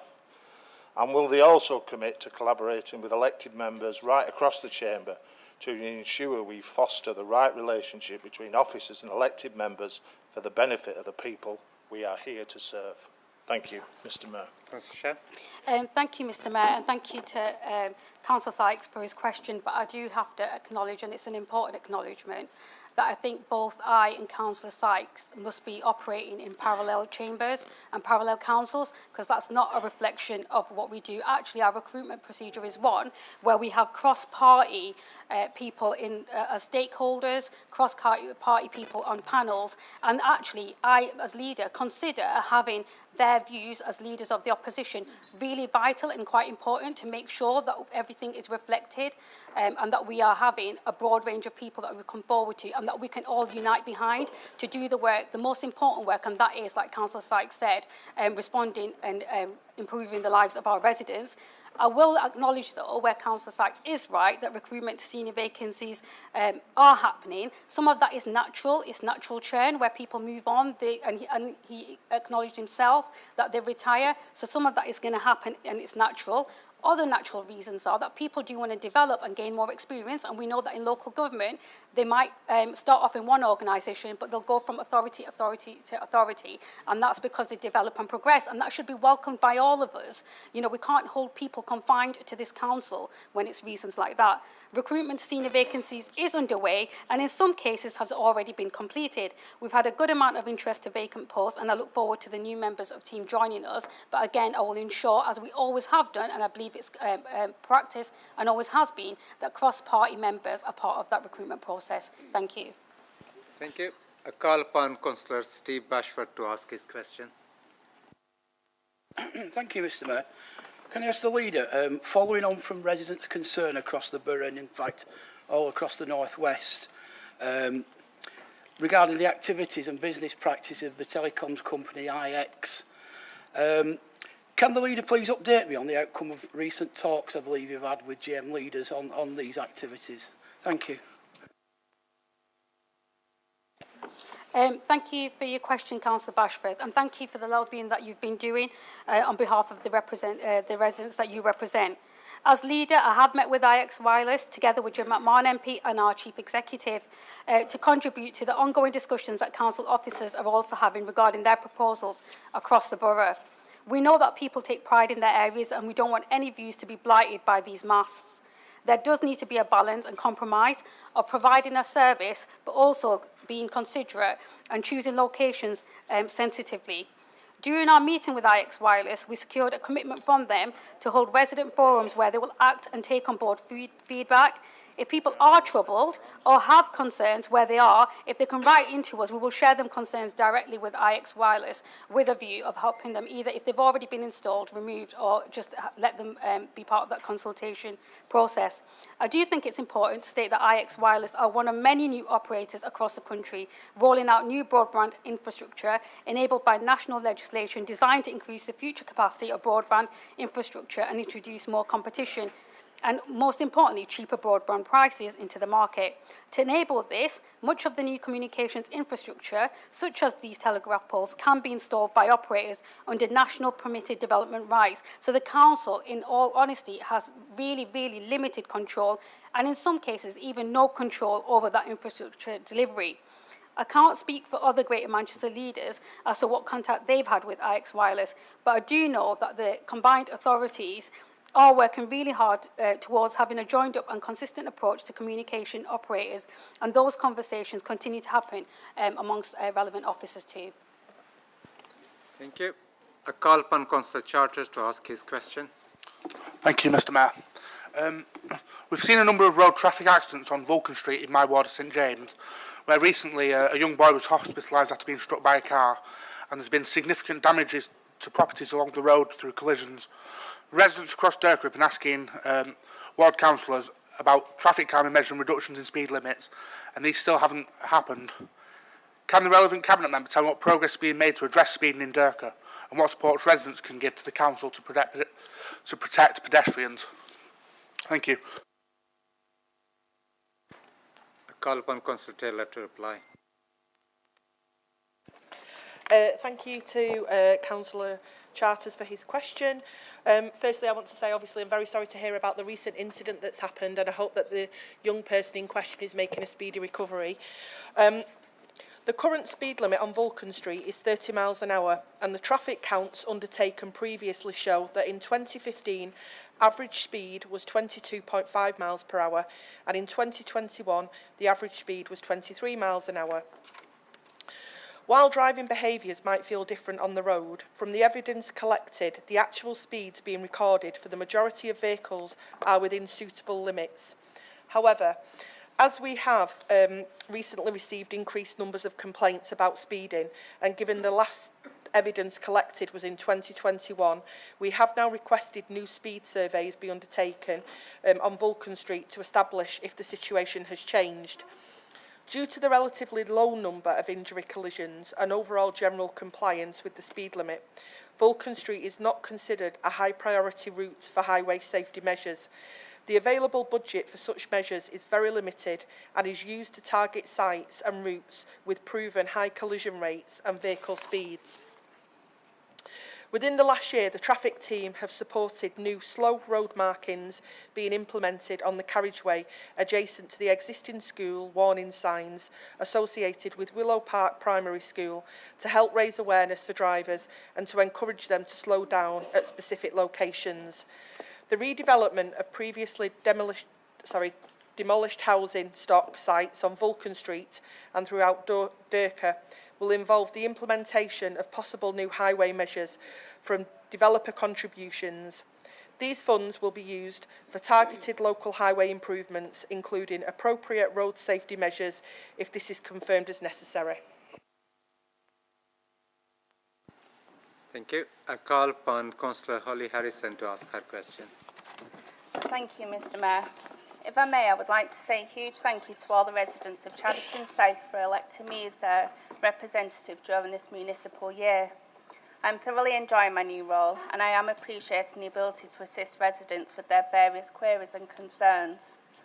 With that said, during the election, I was approached by two residents a mother and a daughter, who raised their concerns regarding their sense of safety for the daughter when she leaves a tram at Culture Green Park. Sarah Everard was simply walking home when she was kidnapped and attacked by Wayne cousins. Prior to this, women already had an inherent sense of vulnerability when walking alone. Post this has only heightened. There are lit routes for this resident to walk home, but why should anyone have to curtail their freedom due to a fear of being attacked? Women across the country do feel unsafe when they're walking alone in a park or open space after dark. Indeed, according to the Office for National Statistics 2021, 4 out of every 5 women feel unsafe in this scenario, while 2 out of every 5 men feel the same. Tracy Brabbin, the West Yorkshire Mayor, recently commissioned a report entitled Making Parks Safe for Women and Girls. This report found that better lighting, less dense shrubbery, visible security, help points and more staff presence would assist in their fears. Whilst it is acknowledged that a change in societal behaviours would help with this subject, and I know funding may be an issue, but I would like the Leader of the Council or relevant Cabinet member to inform me, the residents of Chadderton South and the wider borough of Oldham what they intend to do to help women and girls feel safe when using our public parks, and in particular Culture Green Park. Thank you. Thank you very much. Call upon Councillor Taylor to reply. Thank you, Mr Mayor, and thank you to Councillor Harrison for your question. I think we've all witnessed and seen just how much hard work you are putting in as a new councillor, and I think your residents are lucky to have you. In relation to your question, Oldham Council and its partners are committed to safety on the public transport network. In 2021, through the Home Office Safer Streets Violence Against Women and Girls Fund, we worked in partnership with GMCA and secured over £500,000 to support our work in this area. The funds allowed the council to run a number of initiatives, including running a Trusted People scheme with Street Angels and our youth service, the training of 570 staff to identify and respond to concerning behaviours, a reporting campaign to promote GMP's live chat function, a poster campaign, theatre production and college festival led by Oldham College focusing on challenging attitudes and behaviours towards women and girls, integrated CCTV in key hotspots with 51 new cameras installed, and the purchase of drones as an eye in the sky to be used by TFGM and GMP for Safer Transport Unit. The Safer Streets project was recognised formally, winning an award for innovation in practice. The work undertaken resulted in a significant drop in reported incidents, with an average 25% month-on-month reduction of incidents reported by females. The partnership actively continues, and incidents on public transport are monitored constantly, with sharing of information with Transport for Greater Manchester and GMP regularly. We will not hesitate to support action against any person who is identified as involved in these types of behaviours. Thank you very much. I call upon question from the Failsworth Independent Party leader. Mr. Hobbit. Thank you, Mr Mayor. I've changed my question. I was going to ask something else, but tonight's kind of disturbed me, because before the lady in the public sector got her point across, I was disappointed that this evening has proved how detached this administration is from the rest of its constituents, because we invite public questions here, but unfortunately tonight I think the first 3 or 4 public questions actually went unanswered. And it's credit to you, Mr Mayor, that you tried to get an answer out of one of the councillors, but we failed. It's credit to you how you've dealt with the member of the public. Now, I understand that questions can be difficult and uncomfortable, but they should at least be answered. And I'll ask the Leader of the Council to look to ensure that in future all questions are answered, uncomfortable or not, because the public deserve a response when they put a first question forward. Councillor Sheikh. Thank you, Mr Mayor, and I'd like to thank Councillor Holborn for his question. Councillor Holborn always presents himself as a member of the people in this chamber and has a completely different relationship with people when he's in the corridors, and that's an important acknowledgement. I'd also like to say it's really disrespectful, and I take it really personal, that he is making an assumption that people across this chamber worry about answering difficult questions because they don't, because we have, and we have been doing for a long time, but also that we do not respect the public enough to answer their questions. People who do not get their answers questioned in this chamber do get a written response, and actually, if we spent more time allowing people to ask their questions instead of doing anything else, we'd probably get through more questions. We've had over, I think, 17, 18 questions for this council meeting. We don't get through them because we're continuously interrupted. There's continuous interruption in any of them responses. But to say that people haven't answered them is not right. What we met, there might be a disagreement or a different sort of perception when it comes to people not liking the answer that they get. So because they don't like the answer they get, they said that their question hasn't been answered. I don't agree with that. I will always respect the public. I entered politics to do what was right, no matter how difficult that may be, and I will continue to do so. And I will go as far as saying this: I don't believe any person in this chamber, across any political ideology or political party, does not respect public questions. I just want to accept that premise. Thank you, Mr Mayor. Thank you very much. Point of order, Mr Mayor. Can I come back on that, please, Mr Mayor? It can be personal clarification, but no point of order. It's clarification, Mr Mayor. The council leader stood up and said that all the questions were answered, and Councillor Mushtaq stood up. You asked him to say yes or no, and he refused. So he hasn't answered the questions that he was asked.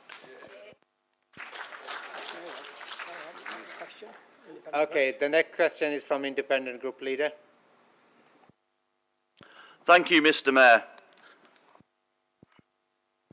Like Councillor Holborn, I had a predetermined question which I was going to answer, but like my fellow councillor here, the events tonight has really opened my eyes. It's my first time in the chamber, as you may be aware. So, personally, I'm a straight-talking person who likes a concise and straightforward answer. So I'd like to ask Councillor Shah, will herself, the Mayor and Councillor Mushtaq be attending the Pride celebrations in Oldham? Yes or no? Councillor Shah. Thank you, Mr Mayor, and I thank Councillor Hinds for his question. And actually, for somebody who's spoken for the first time in chamber, he's done it very well. I do agree with the fact that sometimes all responses aren't concise, but everything's not straightforward. Sometimes detail is required. As far as the question in terms to the Pride event goes, I would certainly say this. I think the Mayor himself has been really clear, really open, that he will be attending the Pride event.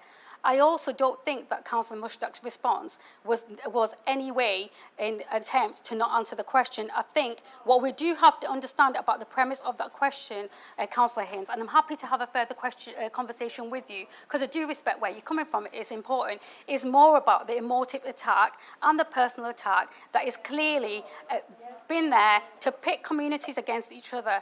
Every single community in this borough, and I'm a leader for every single community in that borough, no matter who you are, no matter what your beliefs are, no matter what your sexual preference is, I will represent every single person in this borough. There are various events. The council has always funded those events, partook in those events. Councillor Louis Hamlet is a member of that committee. He will be able to vouch for the same thing too. We will always respect all events, fund all events, and attend all events. What I will say, Councillor Hinds, is that, maybe attend, and you will see that people who are able to be there will be there. And also, I'd like the person who actually initially proposed the question to also attend, so she can be witness to that too. Thank you, Mr Mayor. Thank you very much. I call upon Councillor Jenny Harrison to ask her question. Thank you, Mr Mayor. I understand that some changes have been made to the way in which private hire taxi companies now display their taxi logos. Can the Cabinet Member for Licensing please explain the rationale for these changes and provide reassurance that this will lead to a safer and more robust system for users and drivers? Thank you. Councillor Taylor to reply. Thank you to Councillor Harrison for her important question. Following the consultation in spring 2023, the Licensing Committee implemented a number of changes to our taxi policy, and that happened just last month. Some of the changes support local residents' feedback about wanting to see more taxis licensed in their home authority and not elsewhere in the country. Other changes are following trade feedback supported by government guidance, which includes the removal of the front licence plate and door operator signs, instead being replaced with smaller council-issued door signage and a window disc. This will make drivers feel less like targets in their vehicles from antisocial behaviour aimed at them, and in turn will ensure passengers are less likely to suffer injury or distress from such actions.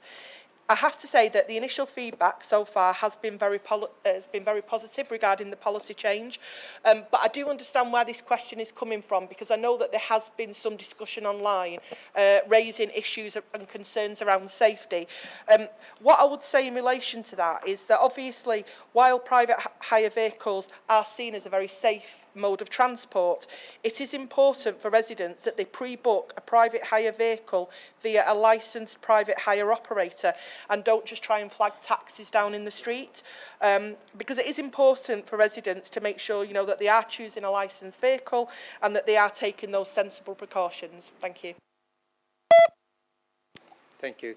Can Councillor Birch ask her question? Thank you, Mr Mayor. Can the relevant Cabinet Member please provide an update on the status of the recruitment of the Director of Finance, given that this is a statutory role? Thank you. Councillor Jabbar to reply. Thank you, Mr Mayor. Can I thank Councillor Birch for her question? It is with sadness that I answer this question, as it is only necessary due to the impending retirement of our current Director of Finance, Anne Ryans, after 17 years of service to Oldham Council. The recruitment of the Director of Finance is currently underway, with the advert due to... Sorry, shall I say? All right, okay. I'll do it again, Mr Mayor, and I'll try to project my voice. So it is with sadness that I answer this question, as it is only necessary due to the impending retirement of our current Director of Finance, Anne Ryans, after 17 years of service to Oldham Council. Recruitment of the Director of Finance is currently underway, with the advert closing this week. We are hoping that we'll be in a position to make an offer to the successful candidate by the end of this month, and I'm hoping that this will enable a reasonable handover. Thank you, Mr Mayor. Thank you very much. You are very loud and clear. I perhaps need to learn from you. Can I call upon Councillor Lancaster to ask his question? Thank you, Mr Mayor. I understand that the Council has previously declined to seek Community Safe Scheme accreditation for its staff, but will the administration now revisit that decision with a view to pursuing this accreditation? It would not be a silver bullet, and further powers may still be wanted outside those awarded under this accreditation. However, it would be a step in the right direction, with more weapons in the arsenal, so to say, such as the ability for enforcement officers to issue fixed penalty notices for littering. In their campaign to combat fly tipping, the National Farmers Union are strongly encouraging all local authorities to pursue Community Safe Scheme accreditation, and Oldham should meet that ask. Furthermore, apart from this accreditation, can I invite the administration to pursue all other actions to strengthen the powers available to its staff responsible for community safety? This is an important statutory duty of the Council, and no stone should be left unturned in improving delivery of that duty. Thank you, Mr Mayor. Can I call upon Councillor Taylor to reply? Thank you, Mr Mayor, and thank you to Councillor Lancaster for his question. The accreditation scheme has been considered previously. However, it was determined that the accreditation would not be pursued, and this remains the Council's view at this time, as the Council already has a significant number of powers which are used effectively. Officers in the environmental health team are already delegated to issue fixed penalty notices for fly tipping or littering offences where the investigations carried out warrant that action. Key to the decision is the fact that without the additional power to demand names and addresses, the delegation of more police-related enforcement powers, which the accreditation would not bring any added value. There is also the lack of the power of added value, because we don't have the power to detain a person who fails to provide their name and address, so an individual can simply refuse or run off. Council colleagues are not equipped to detain persons, so even if these powers were introduced through accreditation, in reality they would not be actionable. We need to manage the expectations of residents, and it would not be fair to our residents if they thought that the council could respond to a presenting situation instead of the police, when in reality we would not have the full powers and resources that we would need to do this.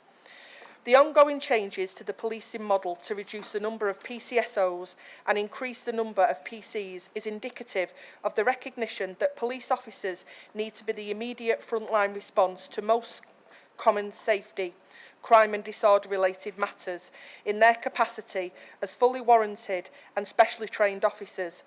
We will, of course, always support police colleagues where we are able to do so, with follow-on action using the tools and powers that we have at our disposal. Thank you very much. We have run out of time for this section, so we'll move on to item 9, Notice of Administration Business. Sorry, apologies.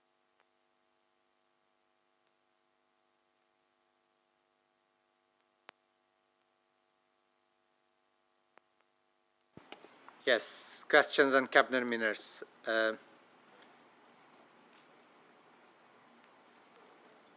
next part of the section is questions on cabinet minutes. I call on Councillor Shah to move and Councillor Taylor to second. The council notes the minutes of the cabinet meetings as circulated. Do any members... Sorry, do you want to move first? Do any members who are not cabinet members wish to ask a question on the cabinet minutes? You need to move it first. Yeah, I just wanted to let you finish. It's okay. Move, Mr. Mayor. Second, Mr. Mayor. Do any members who are not cabinet members wish to ask a question on the cabinet minutes? I have notification that Councillor Gloucester wishes to ask a question. Thank you, Mr. Mayor. This council has stated that Northern Routes is being funded by outside funding and grants and not by the council. However, this means that significant bids have been made to fund Northern Routes that could have funded alternative projects across Oldham Borough. How many grant applications for capital funding have been made related to Northern Routes over the last 5 years, given that no capital funding applications have been put in for projects in other wards over the same period of time? Does this mean that most wards have missed out on capital bids that could have been made available if the council were not focusing their attentions on grant funding for this major project in Alexandra and Medlock Vale? Thank you. Thank you, Councillor Gloucester. Is it Councillor Chapar? Thank you, Mr. Mayor. Thanks to Councillor Gloucester for her question. Firstly, the capital funding for this project is from 2 funding bids that have been made over the last 5 years. The Towns Fund and the Levelling Up Fund 2. These were successful grant awards, were both from the central government, aligned with the very strict eligibility criteria. And both grants were to be supported as a package of projects, not solely to Northern Routes. I think, you really got to understand this, that when government puts out a bidding process out there, there's strict criteria, and if you don't meet it, then I'm afraid you're not going to get it. And I think, if you look at the Levelling Up Fund, Mr. Mayor, that we were only 3 local authorities in the whole of Greater Manchester that got any award. So I think officers have done a fantastic job, and they ought to be commended for bringing in external money to the borough. Grant funding applications are extremely limited now. Many of the old grants awards have gone and simply don't exist anymore. The latest opportunity have been extremely competitive geographically and thematically, pinching education and skills against heritage and arts, against transport and accessibility. During the big conversation a few years ago, a significant community consultation, awareness and insight was collated to help shape and inform potential projects' priorities in readiness for when grant funding application became available. This included feedback from members, key stakeholders, businesses and local communities in various different forms, methods and opportunities. The Oldham Big Town Centre conversation engaged thousands of local residents and businesses and visitors. We have already committed to the development, supporting the development of district growth plans, and therefore this major engagement and consultation process will run once again to understand the issues and opportunity in all local areas in readiness for whatever new opportunities come along for the further project development in Oldham. Thank you, Mr. Mayor. Thank you, Councillor Jabbar. Can I call on Councillor Al-Hamdani to ask his question? Thank you, Mr. Mayor. It's relating to item 6, which is investing in a new theatre for Oldham. And with regards to the decision on the new theatre for Oldham, I can't tell you how warmly I welcome the decision to ensure that there is going to be a new theatre and how important it is that Oldham Coliseum are going to be the anchor tenant. But the Arts Council have said that they are not supportive of producing theatres. That's theatres that create their own shows, such as the Coliseum has been. It's also been stated by other arts organisations that in order for a producing theatre to be financially viable, it requires a minimum seating capacity of 450 seats, which is considerably more than the current plans give. Having a producing theatre gives people in Oldham the opportunity to build a career in theatre. Can Oldham Council confirm that the Arts Council is fully supportive of Oldham Coliseum being a producing theatre in the new building, and confirm that the business plan is based on the Coliseum Theatre producing its own shows? Thank you. Can I ask Councillor Dean to reply? Thank you, Mr. Mayor, and thank you, Councillor Al-Hamdani, for your question. There remains a joint determination between the Council and Oldham and the Coliseum to work together to support a future for a producing theatre in Oldham, with regular discussions taking place between the Council and the new Board of Trustees of Oldham Coliseum Theatre. And with ongoing support of the Arts Council, we will continue to shape the business plans together. And I was very pleased, along with the leader, to go and look at the new plans that was on display, and hopefully a planning application will be going forward in the near future. Thank you, Mr. Mayor. Thank you.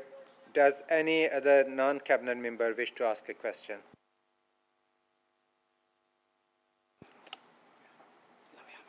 Councillor Hamlet? Sorry, I'll ask a question. Thank you, Mr. Mayor. Bit similar in terms of the same thing regarding the levelling up funds. You'll have to give me a minute. What's the in sort regards to the the town centre iPad out? It seems levelling to up. have I'm had just enough. wondering whether or not the new development that's been happening, the new surface works outside Tommyfield Market, whether or not any equality impact assessment had actually been taken place, due to the fact we've had a number of residents complain that they've been falling over, tripping, and not actually seeing the visibility between steps and the actual surface. And also, did they actually realise that the current paving isn't actually suitable for when the weather gets wet? I'm just wondering who actually came up with that. Thanks. Councillor Shah, do you want to take this? Yeah, I will do. And I'd like to thank Councillor Louis Hamlet for his question. I would be really, really surprised if you know, to think that the quality impact assessments weren't carried out. I will find out the answer, and I would be really surprised again to see that we might have used paving that might be problematic, but I am really sorry to hear that people have fallen. So if you do pass on their details, and I will find out exactly what the situation is, but like I said, I would be really alarmed because that is standard practice, but I will confirm that and provide a response that's detailed enough for Councillor Lewis-Hamlet. But if you could pass on the contact details with acknowledgement of the residents, we'll contact them too. So thank you for the question, Lewis. Thank you very much. So does Council note the minutes? Okay. Item 9, notice of administration business. Before motion 1, before I ask members to speak, can I remind all members there is a 30 minutes time limit on this section. I'm also mindful that we have number of amendments. So briefly, less you talk, more people will be able to contribute. I'm afraid at 30 minutes I will have to stop because I do need to run the business. So over to administration is a call on Councillor Shah to move and Councillor Mushtaq to second the motion. Thank you, Mr. Mayor. I stand to move this motion on the protection of children and young people, one of the most important and challenging issues that faces this council and the wider borough. 1 year ago, this council received the findings of the Independent Assurance Review on multi-agency responses to historic CSE. That report is a devastating read, and it lays bare the experiences of those vulnerable girls at the hands of evil, evil men and boys. Nobody who reads it can fail to be horrified at what they went through, nor can they fail to be ashamed at the missed opportunities that were there to help them. Since returning to the council and taking on the leadership in May, I have made it my business to understand our progress since the publication of that report, having not been here when it was published. And we have clearly made significant progress.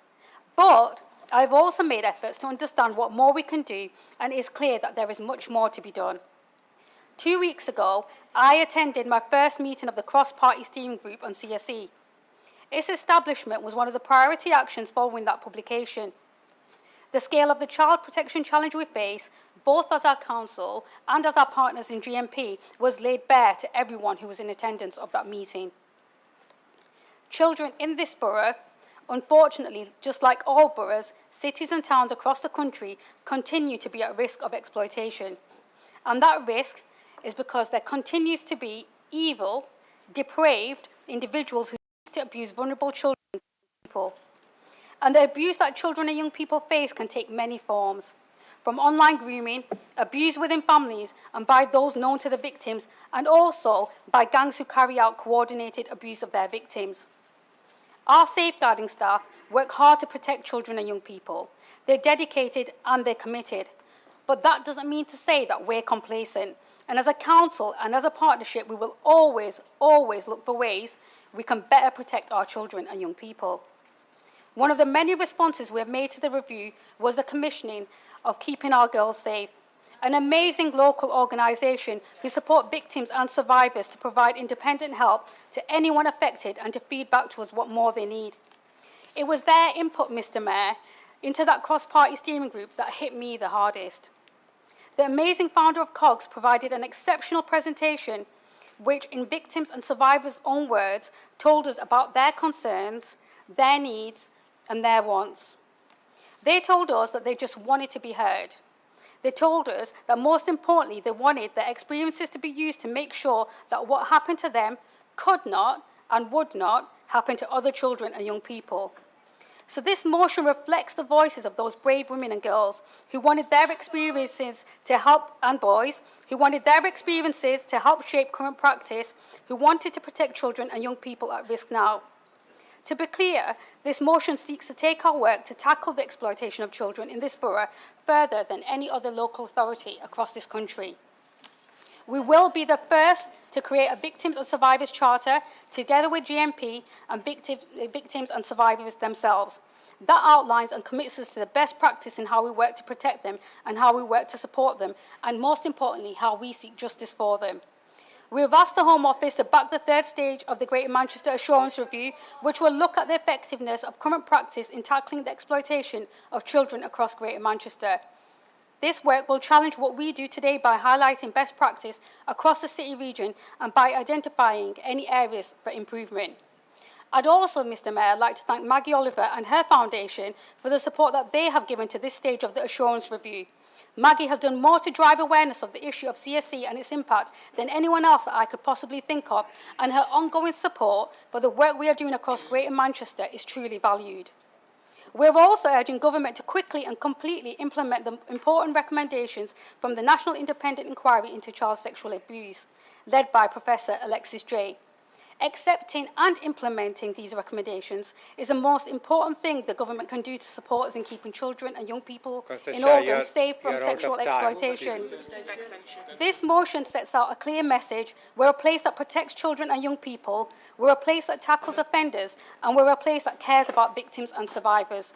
This motion aims to move further and faster in improving the work we do, and I urge you to support this motion and support our ongoing work to keep the children of this borough safe. Thank you, Mr Mayor. Thank you, Councillor Shah. Councillor Mushtaq to second. Thank you, Mr Mayor. I sat in this chamber last June listening to the findings of the Independent Children's Review, and I was horrified, appalled and ashamed at the opportunities that were missed to keep children safe. I was then, and am now, in my new role as Cabinet Member for Children and Young People, determined that we do everything we can to ensure those failings are never repeated. 1 year on, we have made significant progress as a safeguarding partnership and as a borough against these priorities. At the time of the report's publication, the Council set out its response to the findings, outlining its determination to work with Greater Manchester Police to bring offenders to justice, to provide support to victims and survivors of CSE, to provide reassurance about current practice, to ensure cross-party oversight and involvement in CSE assurance, and to raise awareness of child sexual abuse, how to spot it and how to report it.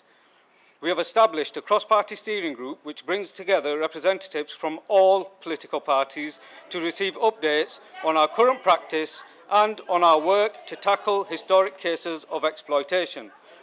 We have taken part in a Greater Manchester-wide peer review process of our current practice and holding learning events for professionals to implement locally the recommendations of the Independent Inquiry into Child Sexual Abuse, or the ICSA report.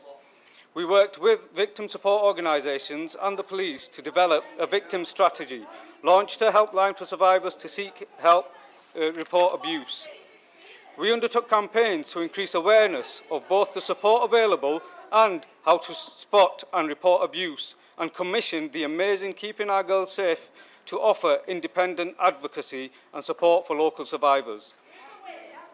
GM Police launched Operation Sherwood to seek justice for victims whose experiences were included in the review, and also invested in its dedicated, specially trained sexual abuse and exploitation team to seek justice for any and all victims who choose to come forward.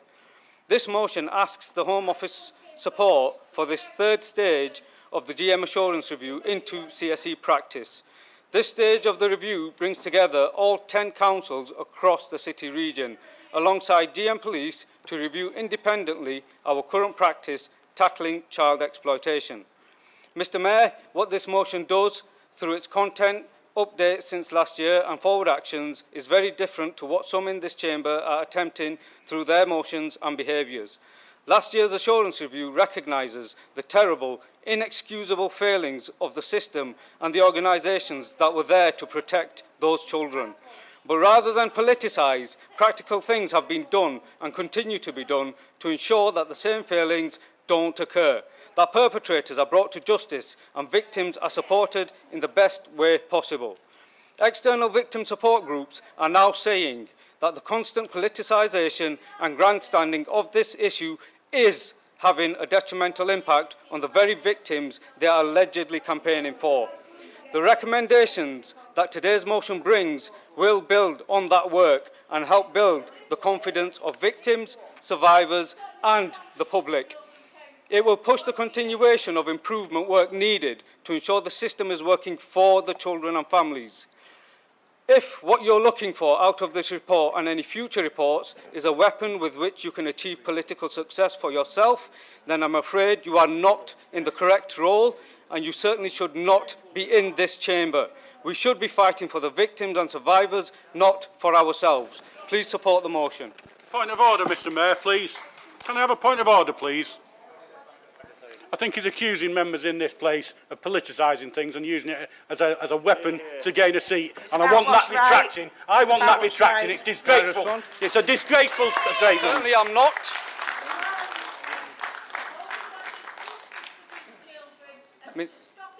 Mr Mayor, I can repeat it if you want. I can hand it over. You can retract it. You can retract it. I certainly am not accusing anyone, and I say that openly. And I'll say it now in front of you. I'm accusing absolutely no one in this chamber of doing that. I think that's been clarified, Councillor Hobb. It's about what's right, it's not about politics. We have amendment. May I request, please, let member to speak so you can hear them. So I have amendment on this motion. Can I call Councillor Quigg to move and Councillor Arnold to second the amendment? Thank you, Mr Mayor. The machetes are certainly out tonight for the opposition. It's quite shocking, Councillor Mushtaq, what you've just said, really. You can't even bring yourself to apologise that this institution failed so many people. Many of them sat in the gallery tonight. Many of them sat in the gallery tonight. And 12 months ago, just over 12 months ago, we had the assurance review presented, like the Politburo before us, by the Mayor, the Council Leader at the time, the Chief Executive and the Director, and then the Superintendent for Greater Manchester Police in Oldham, Chris Bowen. I asked two questions at the time, one on data and one on what the Council was going to do for people who had been employed at the time and whether or not any action was going to be taken against them. A year on, I'm still waiting for a reply from your departments, Councillor Mushtaq and others, and GMP. So it seems to me business as usual is very much on the cards. It's very much we're looking to the future, but not prepared to address the past. And that is where the problem lies, and why this amendment has been put down. Because not one single public official who allowed people to slip through that net, who allowed people to go through the corridors, who allowed people to be picked up outside police stations, has been found, arrested or charged. And it is shocking that not a single council officer has been found guilty of any sort of misdemeanour or any sort of abuse of any process. It's a complete sham to say that victims are not wanting more. They want a public inquiry. You can see them here tonight putting signs up. You've got people shouting it from the gallery. A public inquiry can understand what really went on. And this denial by the Labour administration, this denial, this complete washing away as if a public inquiry is not going to do anything. Well, it does. It's done it in Rotherham. It's done it in Rochdale. It's done it in Telford. And yet again, Labour councillor after Labour councillor blocked it there, and they'll block it again tonight, no doubt. And this is the problem. The Labour Party continues to block it. And if that is how you want to continue in this way, then the growing calls from the opposition and others will continue to grow. And I know there's members in the Labour Party who are very well aware of that, and members who have actually called for a public inquiry. Yet they have been silenced. Silenced. Because it is politically inconvenient for the Labour Party, because it is a political inconvenience for this council, because it is a political inconvenience to look for the truth. And I am afraid to say, as the Home Secretary said so often, political correctness gets in the way of justice. And as a criminal barrister said to me very clearly, who prosecutes these evil people, justice delayed is justice denied. And the continued pushing down the road, the continued delays, the continued abuse of essentially not addressing their concerns of survivors is not going to achieve anything that they want. There's many commendable parts to the motion, but in the end, a public inquiry is what is needed. And it is about time you had the courage of your convictions, ignored the leader, ignored Jim McMahon, and stood up for what you believe in and said, back a public inquiry. Can I call on Councillor Arnold to second it?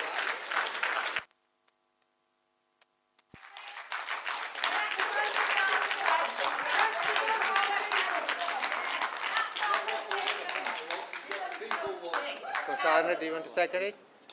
Thank you, Mr Mayor. I rise to support the amendment proposed by Councillor Quigg.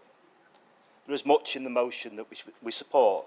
Of course, we support the recommendation of the independent inquiry into CSE led by Professor Alexis Jay. It was a report commissioned by the government, and we expect the government to implement the report's 20 specific recommendations. We also support proposals to develop a Victims and Survivors Charter, work to raise awareness and to develop a mandatory duty to report safeguarding concerns, although I'm not quite sure why this needs to be done. Surely this obligation exists, and the issue shouldn't be that we should, it should be why we didn't. It's a crime not to. Be clear, it's a crime not to. There is plenty to this motion, a long list of points to be noted, resolutions to follow, and lots of letters for the Chief Executive to write. Much of it is commendable, but the motion itself, on second or third reading, reveals the real direction the Council wishes to follow. The motion aims to direct focus firmly away from the Council's historic shortcomings and those of Greater Manchester Police and other agencies involved in the sickening legacy of abuse and the rape of young girls in this town. This amendment, while recognising the very real need to focus on support for victims and survivors and to get things right in the future, ensures that the failures of the past cannot be ignored, cannot be thrown in with a narrative that says it was going on everywhere and we didn't do too badly, did we? Justice for victims will not be served until those whose criminal acts, duplicity or sheer incompetence on an industrial scale led to or allowed these crimes to go on for decades, undetected, undeclared and unpunished, are brought to account. We have called for a public inquiry for years, and eventually we will get one. We haven't changed our position, and we never will. No number of clever motions or initiatives, however well-meaning, will weaken our resolve. It took years and a change in council before Telford eventually secured an inquiry, and if that's what it takes in Oldham, then eventually I'm sure we will get there. I support this amendment. I urge councillors to do so for the very simple reason that it's the right thing to do. Thank you, Mr. Mayor.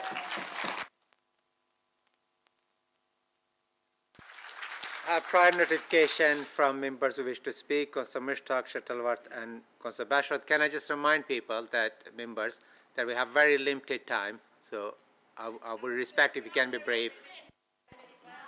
Thank you, Mr. Mayor. I don't think Councillor Quigg was listening to my earlier speech. In my earlier speech, I spoke about the failures within the system that let our children and families down. I did not defend this council or the police or any individuals. I highlighted the horrors the assurance review laid bare. We are all aware of widespread acknowledgement that the system failed for the very people it was meant to protect. Mr. Mayor, I have been cynical about the intentions of some in this chamber. Cynical because at times the debate has been vitriolic, it's been personal, it's been contradictory and hypocritical. The reason I use these words, the reason for my cynicism, is because I was seeing bullying, mistruths, defamation of character and outright lies about individuals, including myself. Behaviours which are unacceptable anywhere and at any time, and behaviours that certainly should not be associated with the protection or defence of vulnerable children and their families. These are not behaviours one associates with a campaign to bring justice to victims of child sexual abuse. Voices that are working with victims and survivors are now saying that the weaponisation of this issue is having a detrimental impact on the very victims and survivors it purports to be fighting for. Mr. Mayor, the request for the outcomes of this assurance review have led to significant changes to how things were and are now happening. Operation Sherwood has been mentioned tonight. This is bringing perpetrators to justice and is ongoing. Survivors have come forward and are being supported. Work to bring a Victims and Survivors Charter, working with victim and survivor groups, will ensure that the correct support is being offered. The acceptance of the 20 recommendations of the National Review in the current Parliament, raising public awareness among young people and adults, and enshrining the mandatory reporting of child sexual exploitation into elected members' code of conduct. These are all practical things that will improve the system that let so many down all those years ago. My humble appeal to elected members across from me is to work together to build on the proposals and ongoing work to ensure we have the best possible environment for children and young people in Oldham, to ensure that all of us and everyone out there are the collective defence against the monsters that do exist. You have the opportunity to do the right thing. If you want a better system, if you want justice, if this is about them and not you, then let us work together. Let's take the final stage of the assurance review and ensure that all of us are doing everything for all of the children and families that need us. Please allow members to speak. Please allow members to speak, please. Doing everything for all of the children and families that need us to fight for them, not fight amongst ourselves. Please vote against this motion, this amendment, and come together for those that need our support.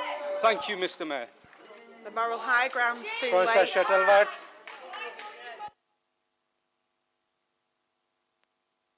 Councillor Shuttleworth. Thank you, Mr. Mayor. Mr. Mayor, I welcome this motion that offers us a clear way forward while prioritising survivors and victims in all that we do. I wanted to put on record again the response that both Liberal Democrats and Labour politicians... Can I please request?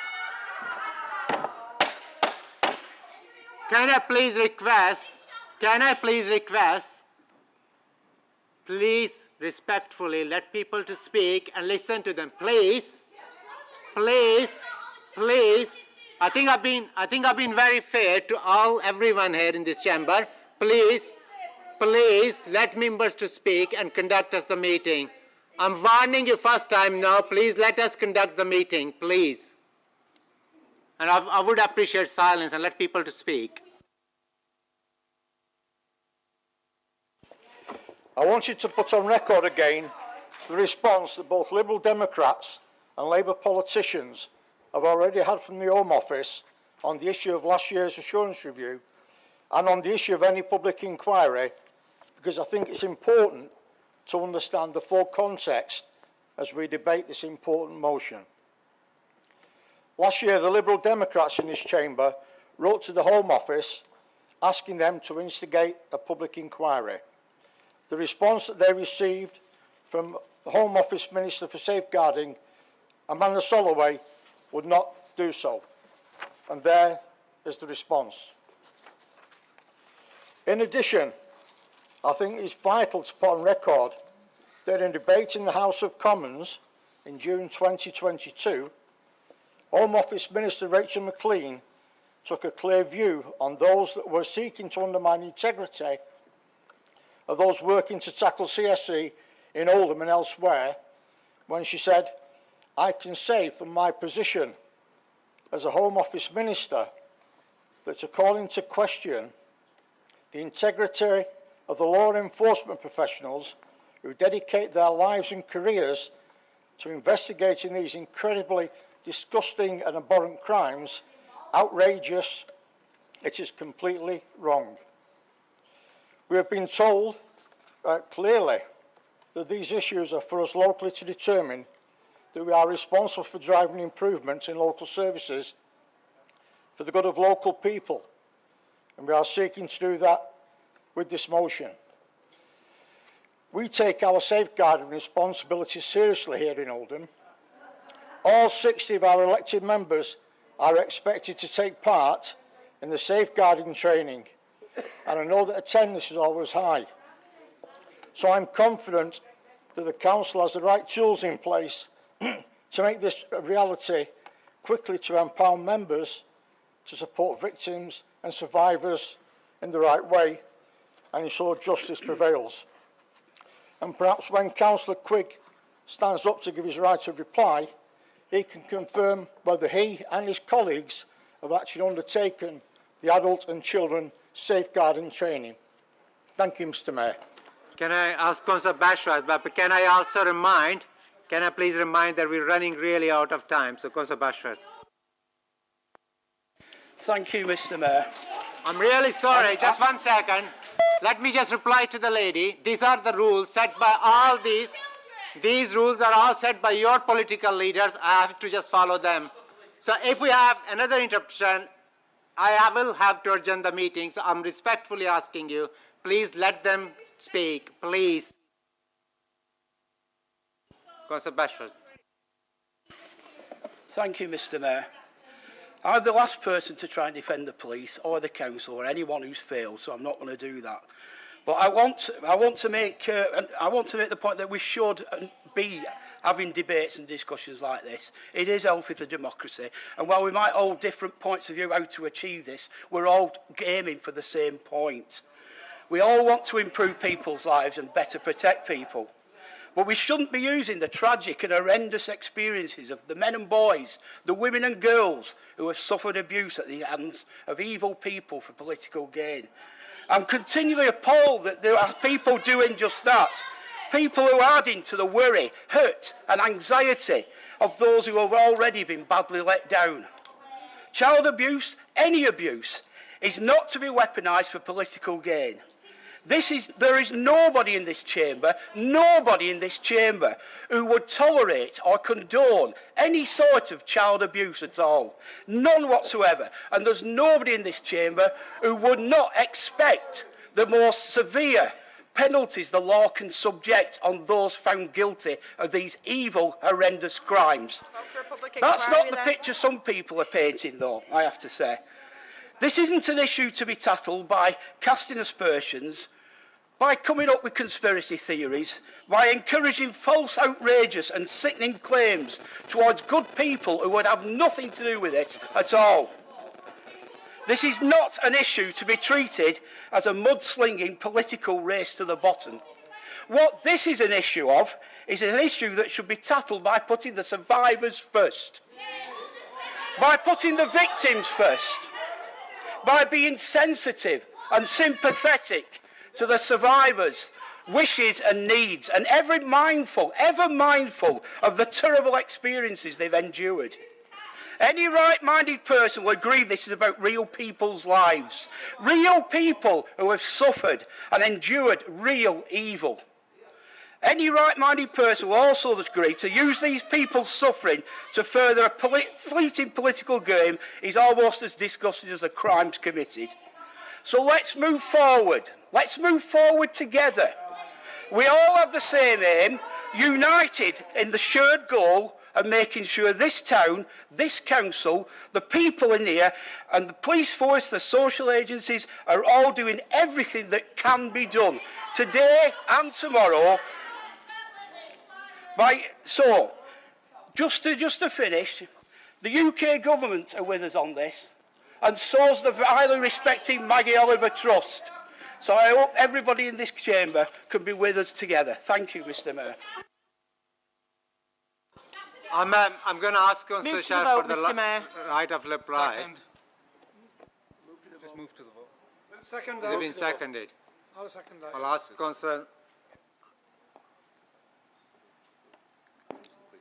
Quick for the right of reply.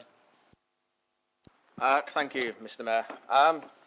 Well, you've heard the reaction tonight from the public gallery, but you seem quite tone deaf to it.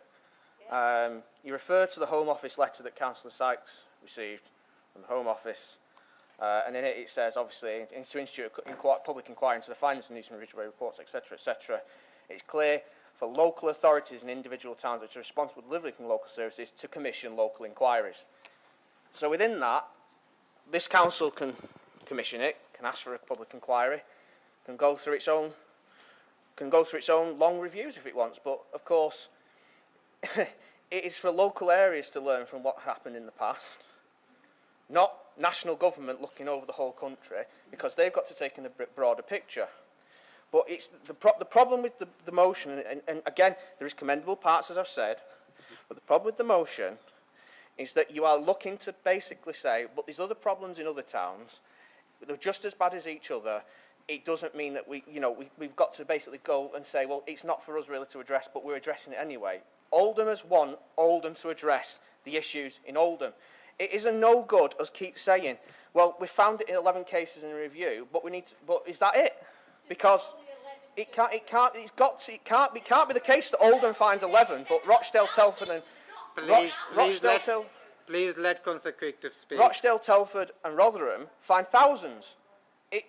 And Councillor Bashford, you say let's move forward. Well, you can't move forward unless you learn the lessons of the past. And this constant pushing, we want to move forward, but you can't move forward until you address the concerns of people who are survivors, who are sat in this gallery, as I keep saying, who are desperate to find the truth. Some still haven't got justice, nearly decades on.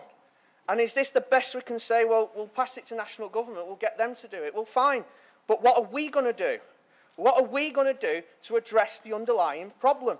And it just seems that we just keep passing the buck. We can't keep doing it. We need to have this public inquiry. We need to have it because the people of this town keep calling for it, because there's a reason for it, because they can see the injustice. It isn't because people, and if I hear the word conspiracy theory again about this issue, I tell you what, it's shocking. Because to say it's a conspiracy theory, that this was a conspiracy theory, just completely devalues the bravery of these people who come forward. And I'll never forget that council meeting on the 27th of June. Councillor Shah, you weren't here, but I'm presuming you watched it back. An actual survivor came to that mic and said, I was abused in the early 70s and late 80s. And she was in complete tears. And this is where we've clearly got, we've clearly got gaps where people who have slipped through that net, who have been allowed to slip through that net, have not been addressed. Their concerns have not been addressed. And the assurance review only really assured Greater Manchester Police and Oldham Council that it found these cases and that there was problems in the period that HIT determined. And it is not acceptable. You are completely whitewashing genuine victims' concerns.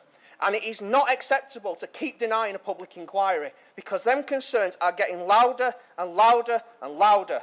And you cannot keep ignoring it. And the tidal wave that will come your way. You had 3 council leaders go. How many more do you want? Because until you address that concern, it is not going away. And until you address the people's concerns, it is not going away. And until we get this public inquiry, it will never be addressed. And the victims and survivors will never go away. Thank you very much. So I've been advised this is the end of time for this section, so we can move to votes only on the other amendments. So, Councillor Shah, Mr. Mayor, is that right? Because I should be entitled to a response to the amendment. Okay, go on. That's the last response. So this amendment does nothing but peddle the unhelpful and damaging narrative we've seen too much of, Mr. Mayor. Let me be absolutely clear. This council is delivering on its promises of a year ago. We are improving how we protect our children and young people all the time, and we will work continuously with GMP every day to secure convictions of abusers, and we are better supporting survivors and victims of child abuse and exploitation. The amendment also mentions Suella Braverman and the comments she's made on this issue, comments which have drawn criticism from every corner of the country and safeguarding professionals, including the unprecedented letter from the NSPCC. I think suggesting that only one community is an issue here is dangerous. It underplays the serious nature of abuse and exploitation that goes in every community. Nobody in this chamber seeks to defend the failings that are outlined clearly. What's your point of order? The point of order is the quote that I've actually used is that Councillor Shah seemingly refers to. She's not actually referring to the quote that I've quoted, so she needs to actually read what I've put before she starts making false assumptions and false narratives. I really do not understand Councillor Quigg tonight. He's not listening to anything that's been said. I revert back to my previous thing about only hearing what you want to hear because you don't like the answer. So, including the unprecedented letter from the NSPCC, I think suggesting that only one community is an issue here is dangerous, and that's exactly what that quote referred to, and underplays the serious nature of the abuse and exploitation that goes on in every community. Nobody, and absolutely nobody in this chamber, is defending any of the failings that are outlined clearly in last year's report. Nobody in this chamber is covering up child abuse, and in fact, many of us are working hard to tackle it. Point of order. The reality is that this amendment is not meant to help anyone. It's quite the opposite. In fact, it's meant to confuse what is already a sensitive and complex issue. Thank you, Mr. Mayor. What's your point of order? Mr. Mayor, please let me... What's your point of order, sorry? Point of order, Mr Mayor. She keeps saying that I've said something in this motion, this amendment, which I haven't. So can Councillor Shark actually refer to where I said which particular community I've been victimising or outlining? Because according to this amendment, I haven't. I didn't say he did. He quoted, the reference to Wella Braverman said that political correctiveness against communities was getting You might not be well aware of the quotation system, but I must point out that is a quote I've Please used, take so a seat, refer board to members. it. Please take a seat. I'm going to move this to the vote. Those in favour of amendment? Sorry. Those in favour of amendment? Those against? Abstentions? Amendment is lost. I have a second amendment. And I'm sorry we don't have a time. Are you willing to move and second it formally? Move the extension that says the council will happily accept inquiry.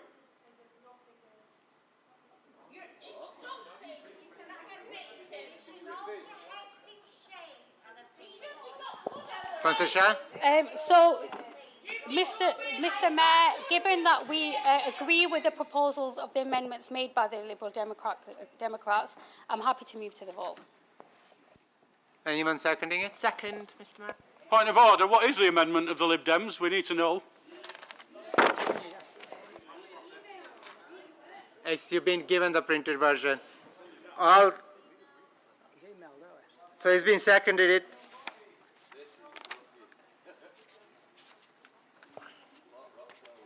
So the motion as amended. So, no, sorry. So does the council agree the amendment? All in favour?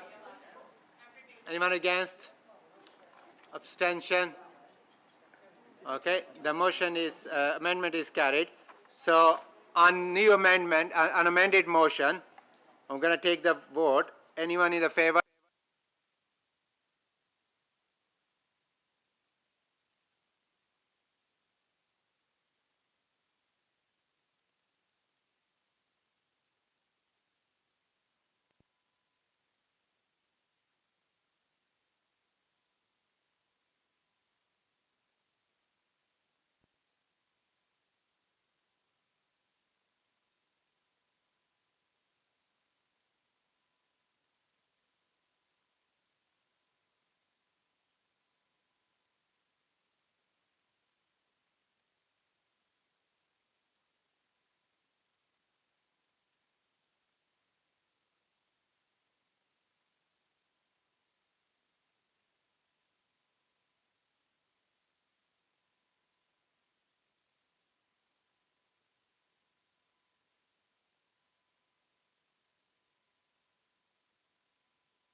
For the administration, so you will.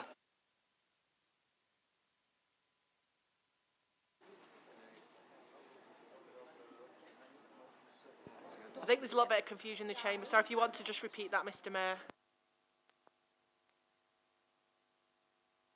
Can you tell us which motion we're voting for, please?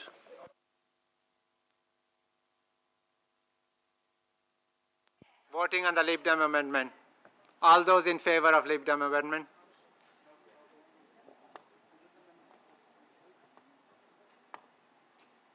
All those against?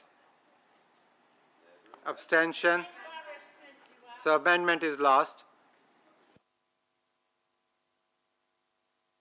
Vote on the original motion.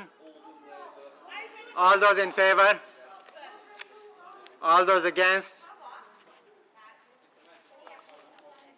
Motion number 2, block lens surgery. And any abstentions? Motion carried. Notice of opposition business. You have 30 minutes again. A call on Councillor Ghaffur to move and Councillor Byrne to second the motion. Thank you, Mr Mayor. I rise to propose the opposition priority business as printed and speak briefly to it so as to allow as much time as possible for debate. This is a well-researched proposal, and I sincerely hope, Mr Mayor, that we can discuss it in the spirit that it is intended. Today, we gather here to discuss a motion that is of utmost importance to the community and reflects the values of inclusivity, diversity and respect.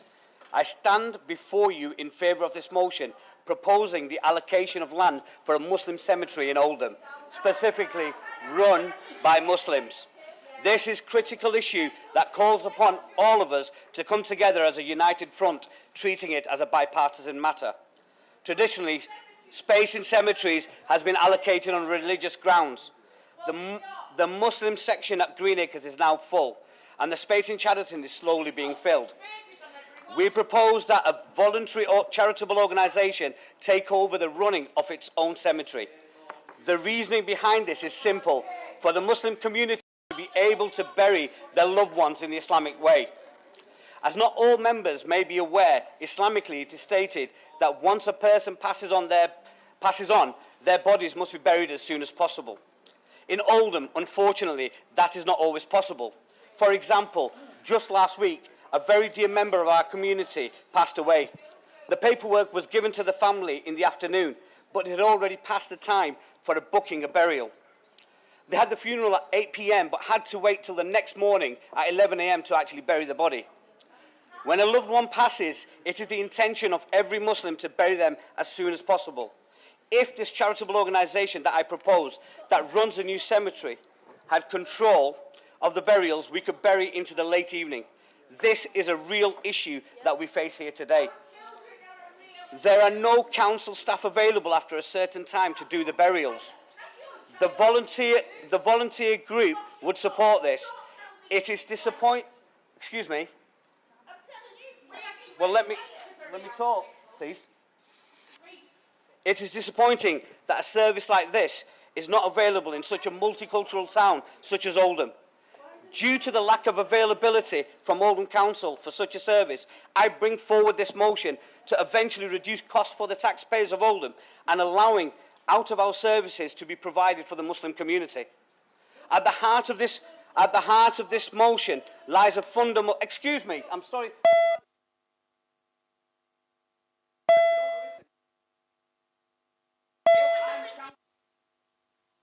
Excuse me. Hey. Councillor Gafoor. Councillor. Just let the mayor do it. Sorry.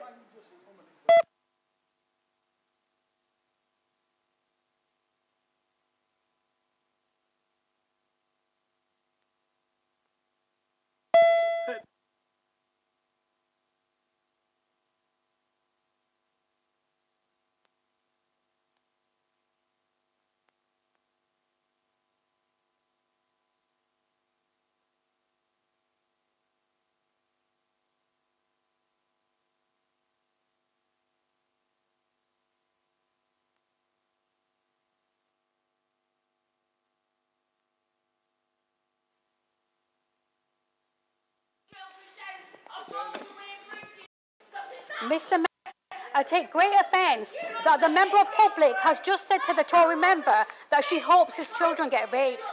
That is really offensive. That is, excuse me, Councillor Gafoor, sit down, please. How dare you? That language is totally what inappropriate. Do you mean, how dare We will... We'll cease.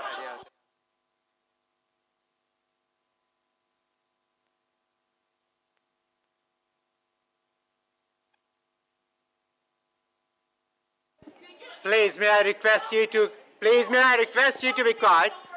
Please, may I request you again? Please, may I request you to take a seat? Please, this is the 5th time I'm requesting you to take a seat. Please, I'm requesting you 5th time to take a seat.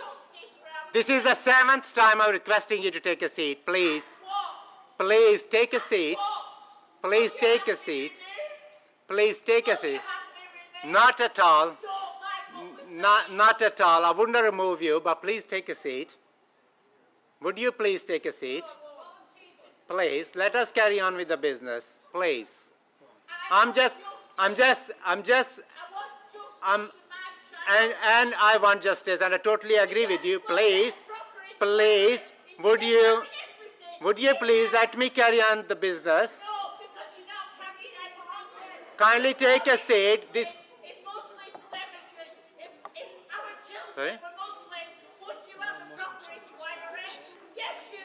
Let's call an adjournment. Okay, I'm afraid I will have to adjourn the meeting. Can I ask the group leaders to come to the mayor's office, please?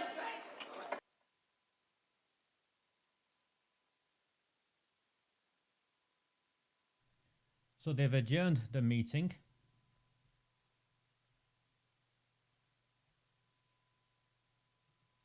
Sorry. They've adjourned the meeting. They paused it. They've adjourned the meeting. And what has gone on is a woman, a mother of a child is clearly distraught at what Arood Shah, the leader of Oldham Council, and Shahid Mushtaq and all the Labour councillors have done, which is whitewash over a public inquiry and claim that what they are doing what the victims want. They are claiming that those of us who are campaigning for a public inquiry are making it worse, and they are on the side of the victims. Yet there is a mother there distraught, and she said, if my daughter was a Muslim, what would you do? If my daughter was a Muslim, would you deny us justice? And as a Muslim man, I have to take stock of her question, bearing in mind how Councillor Shahid Mushtaq stood up, and instead of saying he will go to Pride or won't go to Pride, he claimed the question was racist. This is a council out of control.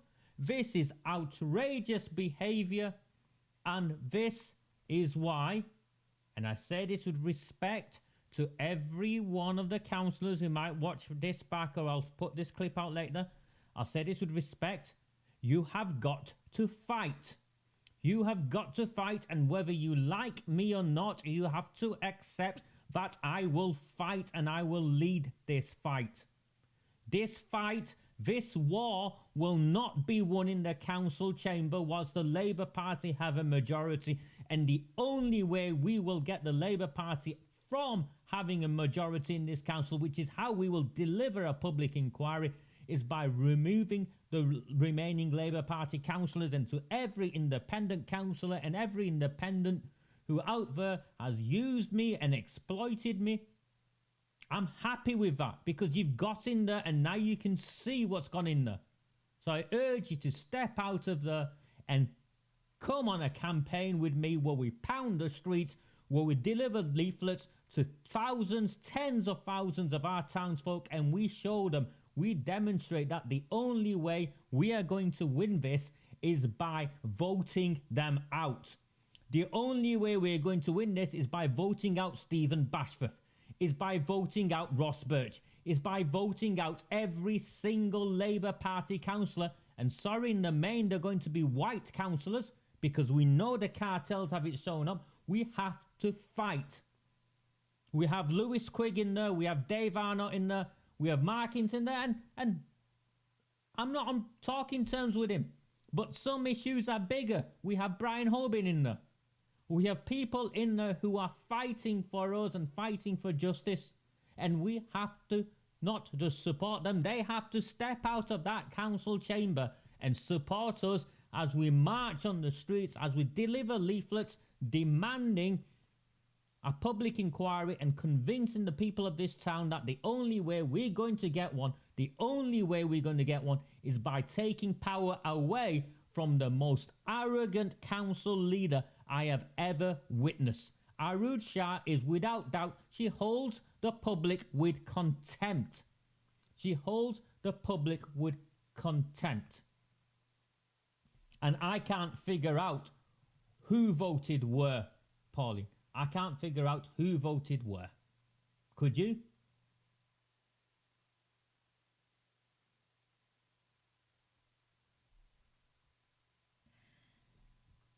Thank you, Jackie. My friend Jackie Martin is at the meeting. She sat in the back. Lives in Royton now, don't you, Jackie? This is outrageous. This is outrageous. What they have done. And then, how... Can you see how insensitive it was? We're talking about the Pakistani leaders of Oldham Council, Arood Shah and Shahid Mushtaq. They are the Pakistani leaders, whether they like it or not. including Dr. Chowan, and I think fair dues. I think Dr. Chowan, and I don't see eye to eye with him, but I think he tried his best in that meeting. He tried his best, I think. But what I object to is, you saw it. Let's vote down a public inquiry into the grooming and gang rape of white working class girls, and let's follow it up by a motion calling for a Muslim cemetery. What do you think was going to happen when one followed the other? What did you think was going to happen when one followed the other? And whilst we're waiting, I do not believe for 1 minute that Maggie Oliver has supported Oldham Council's position. Bashforth made reference to her, Arud Shah made reference to her. I am going to contact Maggie Oliver, and I am going to ask her outright, are you supporting Oldham Council's motion, and are you of the opinion that there should not be a public inquiry? Because that is what they have claimed in this council chamber. That is what they have claimed.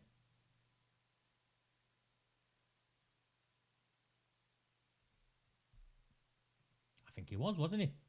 Yeah, I think he was. I think he was very respectful. And he's going to be at Pride, isn't he?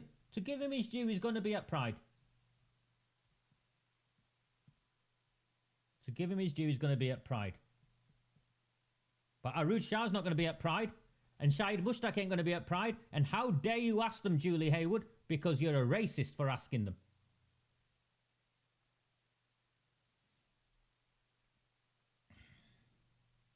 You won't hear of any of this in the mainstream media. They will cover it up.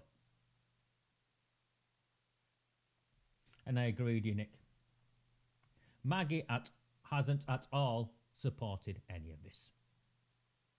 Has she? My apologies when we lost the feed a couple of times. I have an old wire, I have an old computer, and a very old iPad, and I think the wire just overheated. I think is the thing. It's I'll promise to invest in a wire for next time. I promise to invest in a new wire for next time.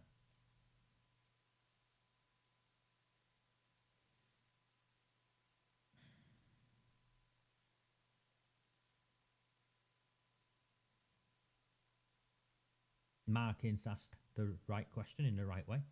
He stood up and asked outright, are you going to Pride? And they refused to answer. This is a homophobic council. This is not just a Pakistani rape gang protecting council. This is also a homophobic council, as demonstrated this evening. It was a straightforward question, and repeatedly they refused to answer the questions. What exactly is the nature of the relationship between the leader of Oldham Council and the convicted heroin dealer? She refuses to answer. And by refusing to answer is an answer on its own. And indeed, sorry, I'd lost the wire, but I could see it at the time. I'd lost the stream, but I could see it at the time. Cameron Gaffer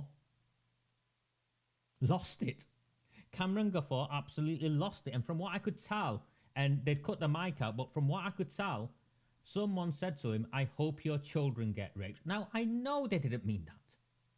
But you can understand where it came from, because they said, I hope your children get raped, from the position of, you have no idea what it's like as a mother to have a child that's been raped and you're involved in the cover-up. Now, I think she was wrong to direct it at Cameron Gaffer, because from what I can gather, Cameron Gaffer voted for a public inquiry. But this woman's emotional. She's gone to the council chamber, begging for a public inquiry, begging for justice for her daughter. And countless others. They won't even tell us how many of our children were groomed and gang raped. They won't even tell us how many. And to those of you who think this fight can be won in the council chamber, it cannot be won in the council chamber. And for those of you who think I am too aggressive Well, you wouldn't be where you bloody well are if I wasn't this aggressive. Because I know there is no negotiation with them. You saw it tonight. They just outright lied. Didn't Stephen Bashworth, in the lead up to the election, say he would support a public inquiry? Or have I imagined that?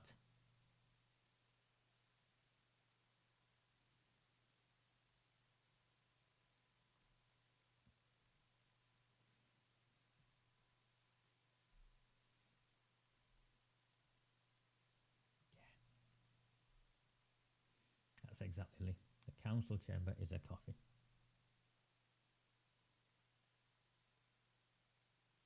And did you see how they tried to racialize it? Because the public inquiry and the motion, the amendment of the motion, specifically focused on not the perpetrators, but those who failed them. And those who failed them were consistently white. There were white politicians, there were white police officers, there were white social workers. There were white teachers, white youth workers, white journalists. But that's all they can do. It's the playbook, isn't it? It's Arooj Shah and Shahid Mushtaq's playbook. It's racist. They are the victims of racism. Well, sorry, from what I can see, it is the white girls that are the victims of racism. These are racially motivated crimes, and they are being protected because of the race of the perpetrators. And more significantly, the votes that the perpetrators bring and who they are allied with.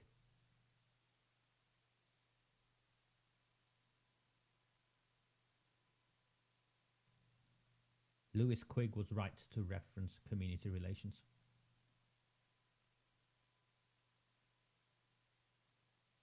This is what happens. This is why I've done none of that, Nick.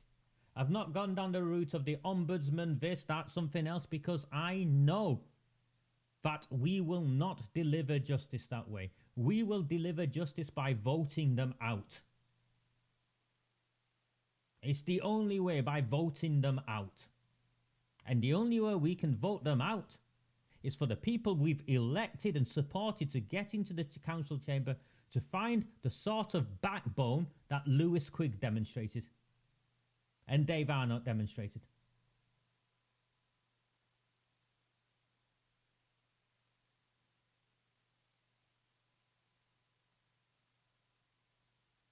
Is that what he said? Yeah. It's the only way. Voting them out.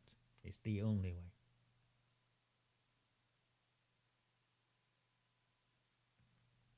I think Councillor Cameron Gaffar,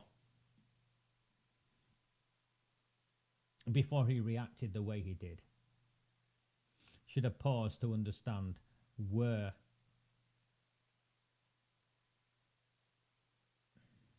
led to that woman making that outrageous desire that she hoped his children would be raped.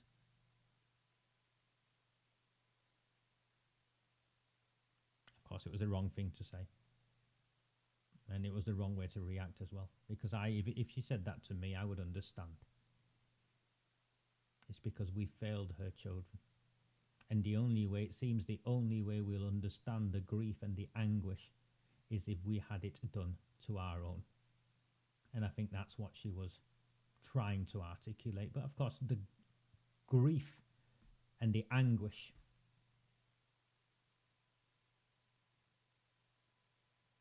if we had to take back this town, if justice is to be served, then this evening is a watershed moment.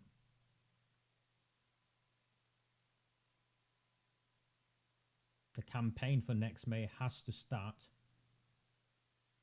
now. The independents have got to put aside their differences, and in the main it's petty.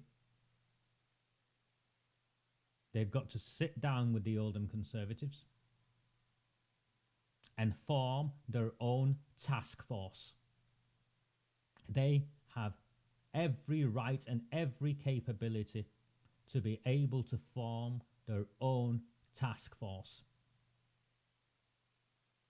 Independent of the Labour Party, independent of the council.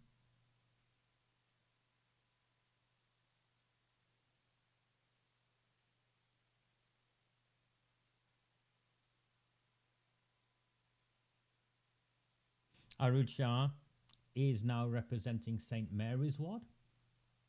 Shabir Ahmed was seconded by Oldham Council to the Pakistani Community Centre in Glodick in the middle of St Mary's Ward, from where he sold children to his clients. And I have no idea what happened to the cemetery. I think that just went in complete chaos in that meeting. And the reason it went was because the Cameron Gafford reaction. I don't know where he went. They froze the stream at one point. I don't know where he went.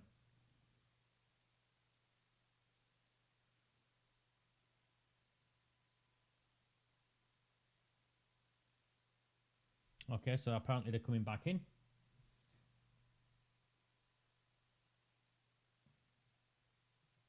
I'll do that until it starts. No, Harry, you're right. He can't react like that. He can't react like that.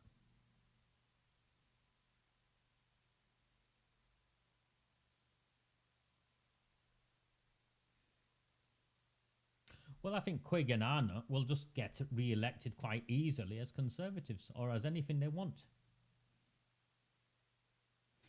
I think that's exactly what happened. The street came out of Councillor Gafford.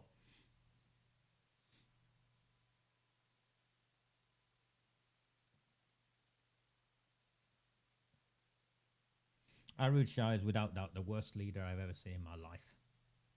Who, in all seriousness, who as a chief executive, well, who will want to come in as a new chief executive or a director of finance and work for an individual like that? Who? Who of any calibre or decency would want to come to Oldham and work for her?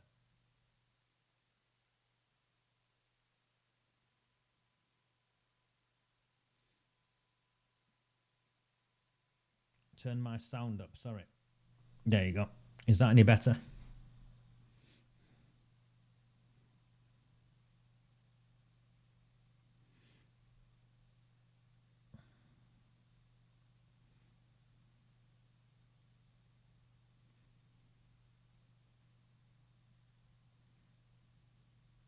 I think Councillor Gafford should actually be referred to the Standards Committee for his behaviour and his conduct. Because no matter what a member of the public says, you can't react that way.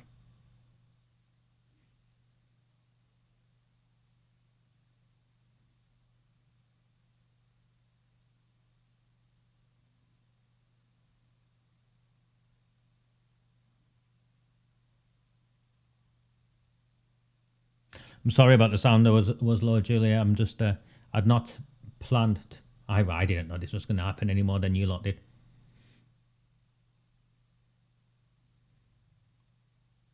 I think what triggered it was the outright lie that victims want to move on, and victims think a campaign for a public inquiry is causing them pain, and it's political exploitation. How are any of us playing politics? We're not playing politics. We get a public inquiry tomorrow. I turn everything off.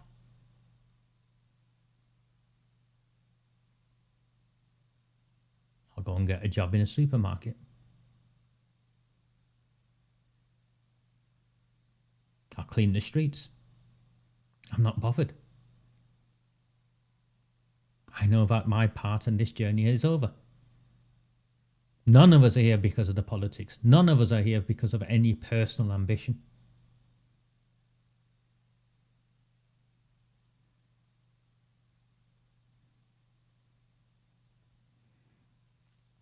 Jack is saying it's continuing the meeting, but nothing's come up on my screen yet. If anything's come up on any of your screens, let me know.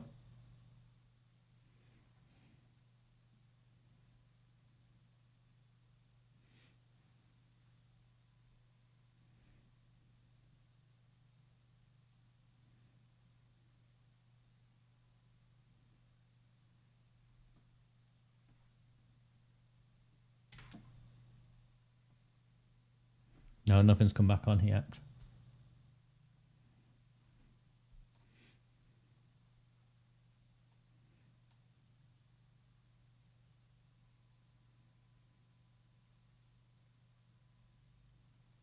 I think so.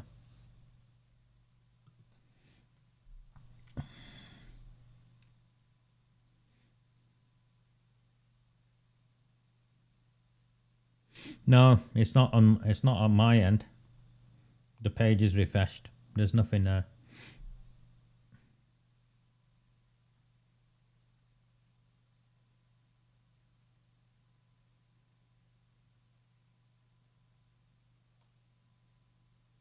I think people are filming inside. I saw Nikki there. Nikki is there, so I'm presuming Nikki was filming inside.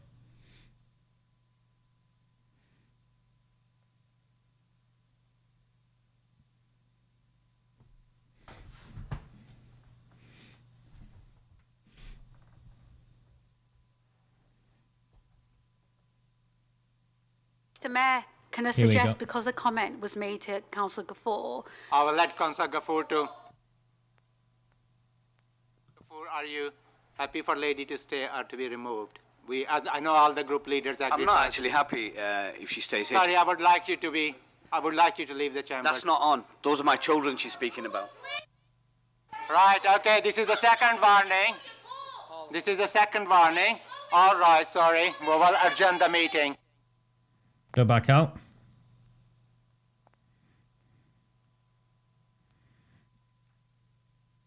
Go back out.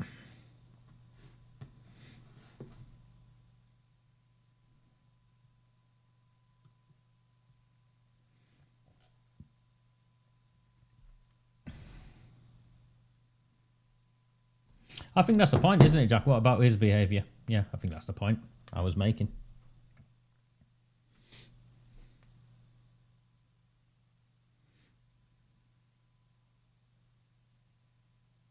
Yeah, and he's keen to make reference to his children, but not her children. Yeah.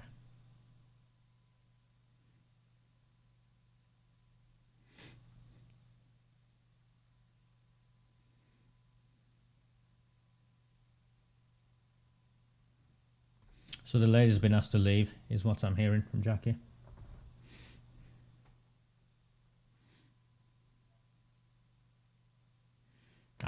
I don't think she'll leave. I think the bouncers will have to grab hold of her and drag her out. And remember, this is the mother of a grooming gang victim.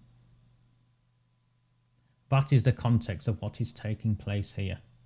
The consequences of how Oldham Council conducted this meeting and this vote, and the rewriting of history and the attempting to portray themselves as victims, and to claim victims are supporting of them, as in the council, and even claiming that Maggie Oliver is supporting of the council and not in support of a public inquiry.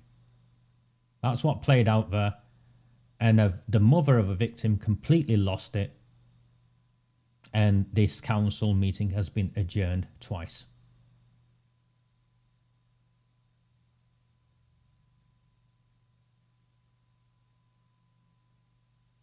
So, to contextualize this, and it is sad, actually, it's so sad.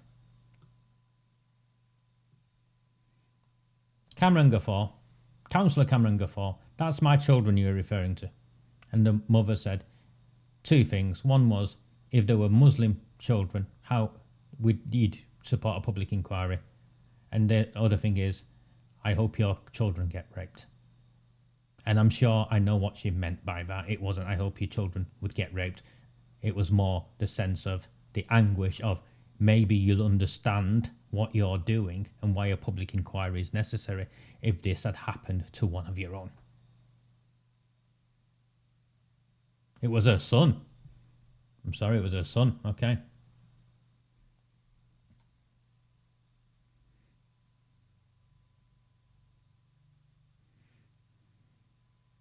I think I'm with you, Mark.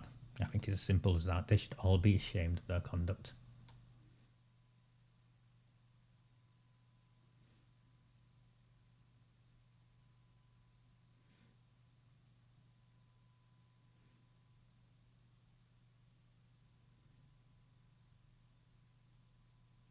I think they were looking for a reason to react and respond the way they were. Councillor Shahid Mushtaq is neck deep in this. Councillor Arood Shah is neck deep in this. Councillor Stephen Bashforth is neck deep in this.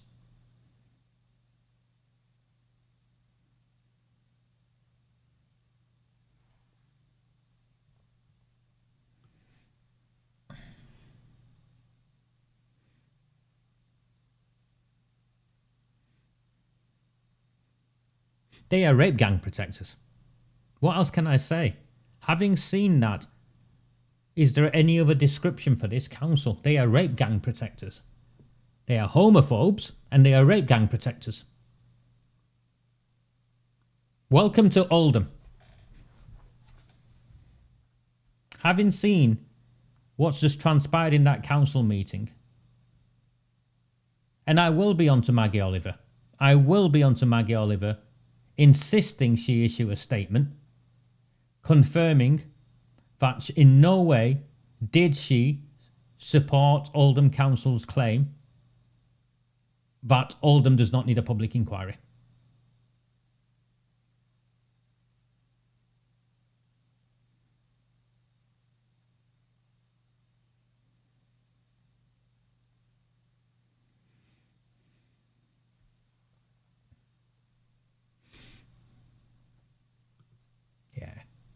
Exactly that, Louise.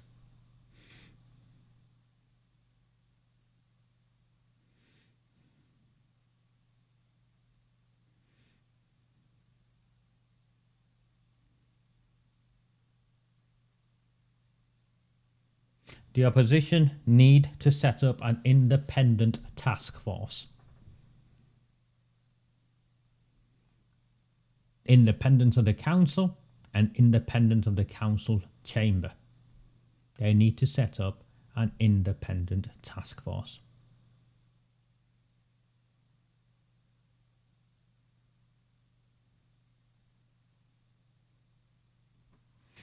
And that is what they need to understand, Gary. This isn't going away like they'd like it to. We will not go silently into the night, Gary. No.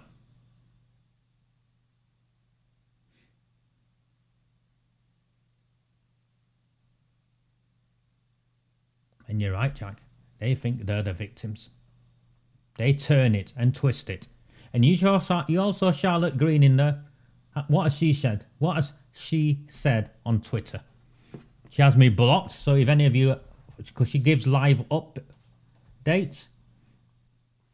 I've got a different account that I use for something else. Let's see if I can find it.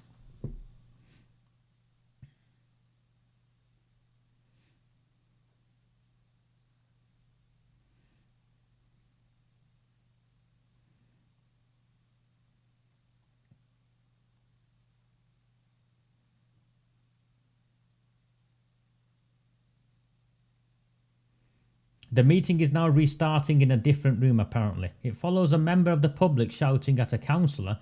See, nothing about context. Is there, Charlotte, with you? I hope your son gets raped and dies.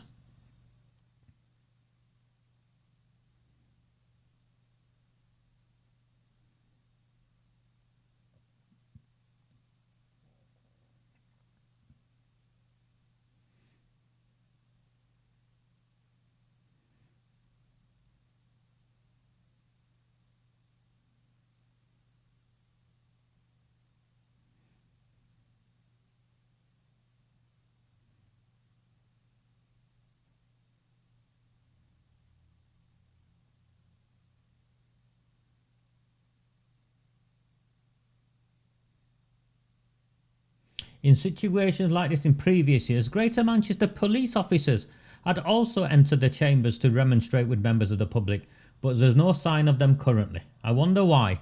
Which police officer in the right mind would want to get involved in this? Yeah, and she's got comments switched off. She's got comments switched off. And you're right, mate. Sorry, you've been posting away, and clearly you've got a story to share, but I'm afraid this evening isn't it for me, but you're right. Another room or in a bunker.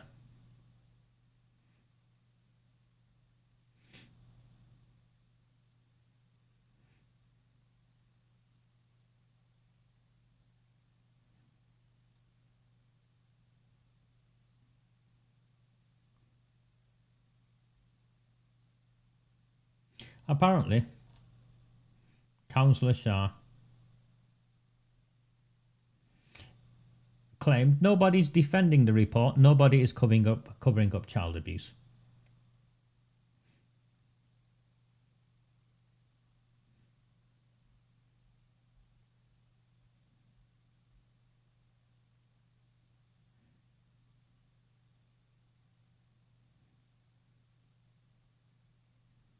Councillor Stephen Bashforth, one of the things he said was, it is appalling to use the issue to make it weaponised for political gain. Mate, I'd go and vote Labour tomorrow if the Labour Party stood up and said, this needs a public inquiry. I'd go and hand out the leaflets for them. If Councillor Bashforth stood up and said, this needs a public inquiry and I support a public inquiry, and I resign my whip, I'd go and hand out his leaflets for him. If Councillor Elaine Taylor, who's up for re-election next year, did the same. No, but they won't. Because you need to understand what this is all about. This is all about James Ignatius O'Rourke McMahon whilst he was leader of the council, and they can't allow a public inquiry. And since Andy Burnham's assurance review, the assurance review was a cover-up. First of all, apology for disruption. Here we go. I think we do need to. You're in a different room. I think first of all, I think it's really important as a guardian of this chamber and as a mayor of Oldham, I should apologize probably on the behalf of Oldham to Councillor Kamran Ghafoor for very highly offensive comments made about your children. There is no justification of any of those comments.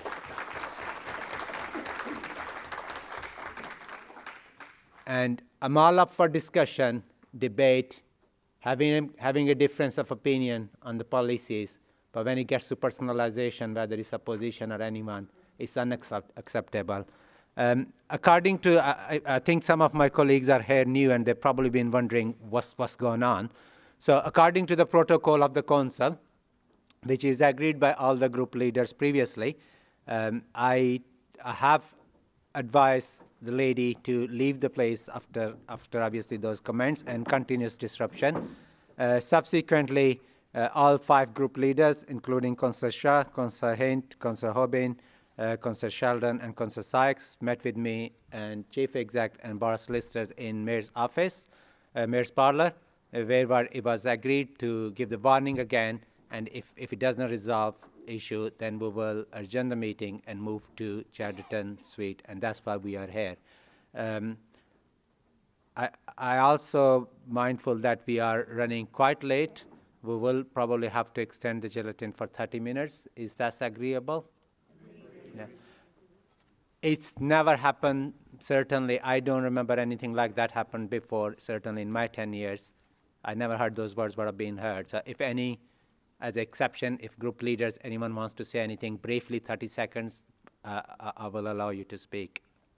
You don't have to. Okay. Thank you very much. So we were lost the track. That's what happens when you leave things with your deputy and you come back to disaster. So that's a joke.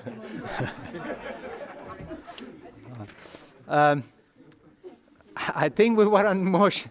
We were on the second motion and first motion of opposition. Councillor Ghafoor, back to you. Apologies. Thank you. Would you like me to begin or from where I finished?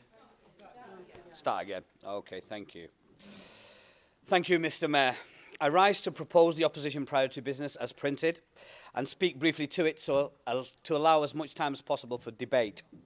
This is a well-researched proposal, and I sincerely hope, Mr. Mayor, that we can discuss it in the spirit that it is intended. Today, we gather here to discuss a motion that is of utmost importance to the community and reflects the value of inclusivity, diversity and respect. I stand before you in favour of this motion, proposing the allocation of land for a Muslim cemetery in Oldham, specifically run by Muslims. This is a critical issue that calls upon us to come together as a united front, treating it as a bipartisan matter. Traditionally, space in cemeteries has been allocated on religious grounds. The Muslim section at Greenacres is now full, and the space in Chadderton is slowly dwindling. We propose that a voluntary charitable organisation take over the running of its own cemetery. The reasoning behind this is simple: the Muslim community to be able to bury their loved ones in the Islamic way. As not all members may be aware, Islamically it is stated that once a person passes on, their bodies must be buried as soon as possible. In Oldham, unfortunately, this is not always possible. For example, just last week, a very dear member of the community passed away. The paperwork was given to the family in the afternoon, but it was already past the time to book a burial. So the funeral happened at 8 p.m, but the actual burial happened at 11 a.m. the next morning. When a loved one passes, it is the intention of every Muslim to bury them as soon as possible. If the charitable organisation that I propose runs a new cemetery had control of the burials, we could bury into the late evening. This is the real issue that we face here today. There are no council staff available after a certain time to do the burials. The volunteer group would support this. It is disappointing that a service like this is not available in such a multicultural town such as Oldham. Due to the lack of availability from Oldham Council for such a service, I bring forward this motion to eventually reduce costs for the taxpayers and allowing out-of-hours services to be provided for the Muslim community. At the heart of this motion lies a fundamental principle that we all hold dear, Mr. Mayor: the right to practice one's faith freely and to honour the cultural and religious traditions of our fellow citizens. Providing land for a Muslim cemetery does not detract from our commitment to unity. Rather, it reaffirms our dedication to respecting the customs and belief of all members of our community. In Oldham, we pride ourselves on being a diverse and inclusive society that celebrates its multicultural heritage. Embracing the idea of a Muslim cemetery is not divisive. It is a step towards building bridges of understanding, empathy and compassion. It sends a powerful message that we cherish and protect the rights of all religious and ethnic groups within our community. Some may argue that this motion is divisive, as it caters for a specific group. However, let us remember that inclusivity does not mean similarity. It means recognising and appreciating our differences while fostering a sense of belonging for all. By providing a space where Muslim families can bury their loved ones in accordance with their religious practices, we demonstrate our commitment to equality, social cohesion and human rights. I urge all the members of this committee, of this council, to come together and recognise the significance of this motion beyond political lines. Let us stand united in the face of intolerance and prejudice. We have a responsibility to create an environment where everyone feels valued, respected and embraced. In supporting this motion, we are not endorsing exclusion, but acknowledging the diversity that enriches our community. It is a testament to our willingness to foster a spirit of harmony and unity, acknowledging the various faiths that coexist peacefully within our society. Thank you. Thank you so much. Thank you, Councillor Ghaffur. Can I have Councillor Bunn to second it?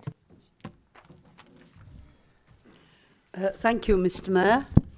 I rise to second the motion of my colleague, and I've done this because I offered to do this. I wasn't asked, I offered to do this because I thought about it, I asked a lot of questions, I got a lot of answers, and I did a bit of research. And so I support it by stating that Oldham has been forward-thinking in matters of end of life. It was the first to make municipal cemeteries in the north and was quick to respond to the 1903 Cremation Act. These municipal cemeteries are now full, being best part of nearly 200 years old, and have been available for all worship groups and none. Greenwich is fascinating in its diversity, but many of those are of Christian origin, having a Polish section reflecting that part of Oldham's fascinating population mix. Saddleworth opened a new cemetery in 1986 when the church graveyards were becoming full. These graveyards are traditionally to accommodate more than one body. Burial grounds for specific faiths is not unusual. There are 19 Jewish burial sites in Greater Manchester to meet the specific rights, that's RITES, of the demographic of the residents. Traditionally, many of the deceased of Islamic faith formerly were repatriated to their country of origin, and the only burial ground in the area for anything Islamic was in Bolton, but specifically for children. I don't know whether that still operates there. I didn't pursue that further. So now that we have almost 25% of our Oldham residents of Islamic faith who will at some time require burial with specific rights.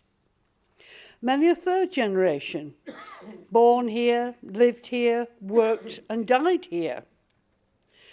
Islamic burial does require that only one person is buried in each grave.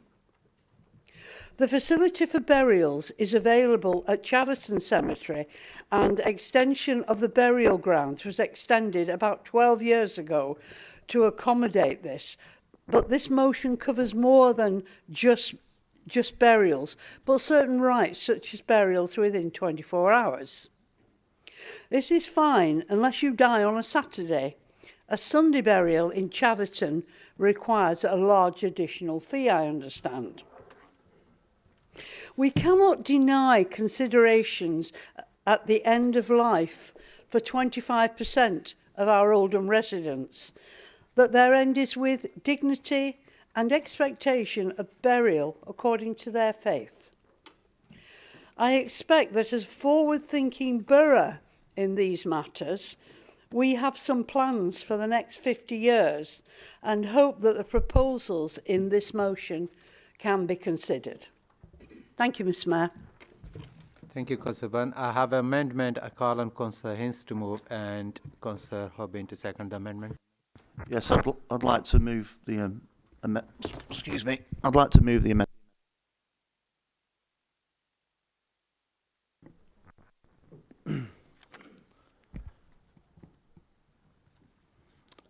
I thank the councillor for giving us his view on this and some detail behind it. But are we okay then, Lewis?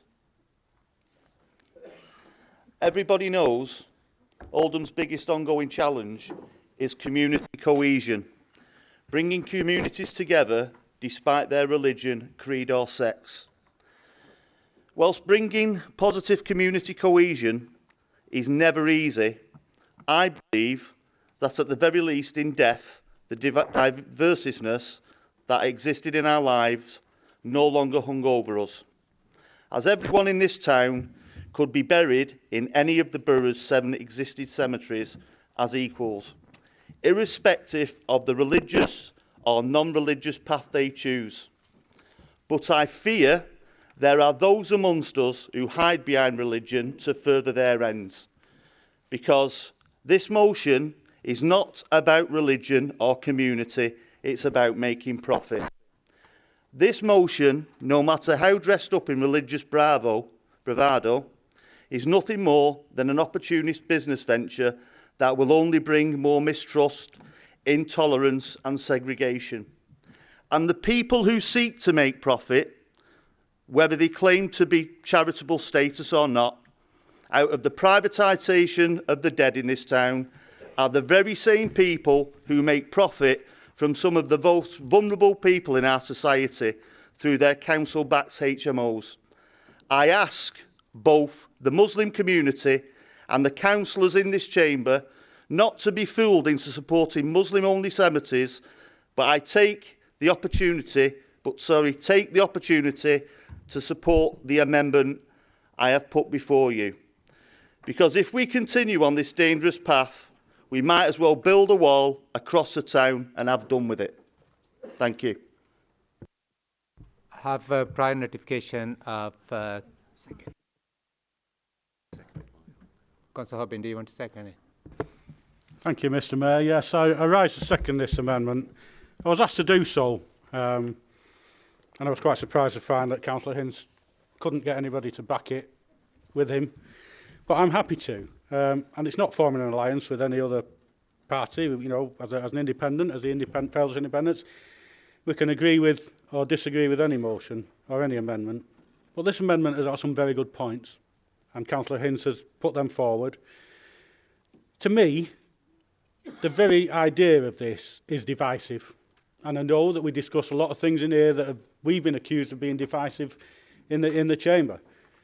But this really smacks of divisivism. This really smacks of dealing with one part of the community to the detriment of others. We're all struggling for land. We're all struggling to bury our dead and let them go into the next life as they will.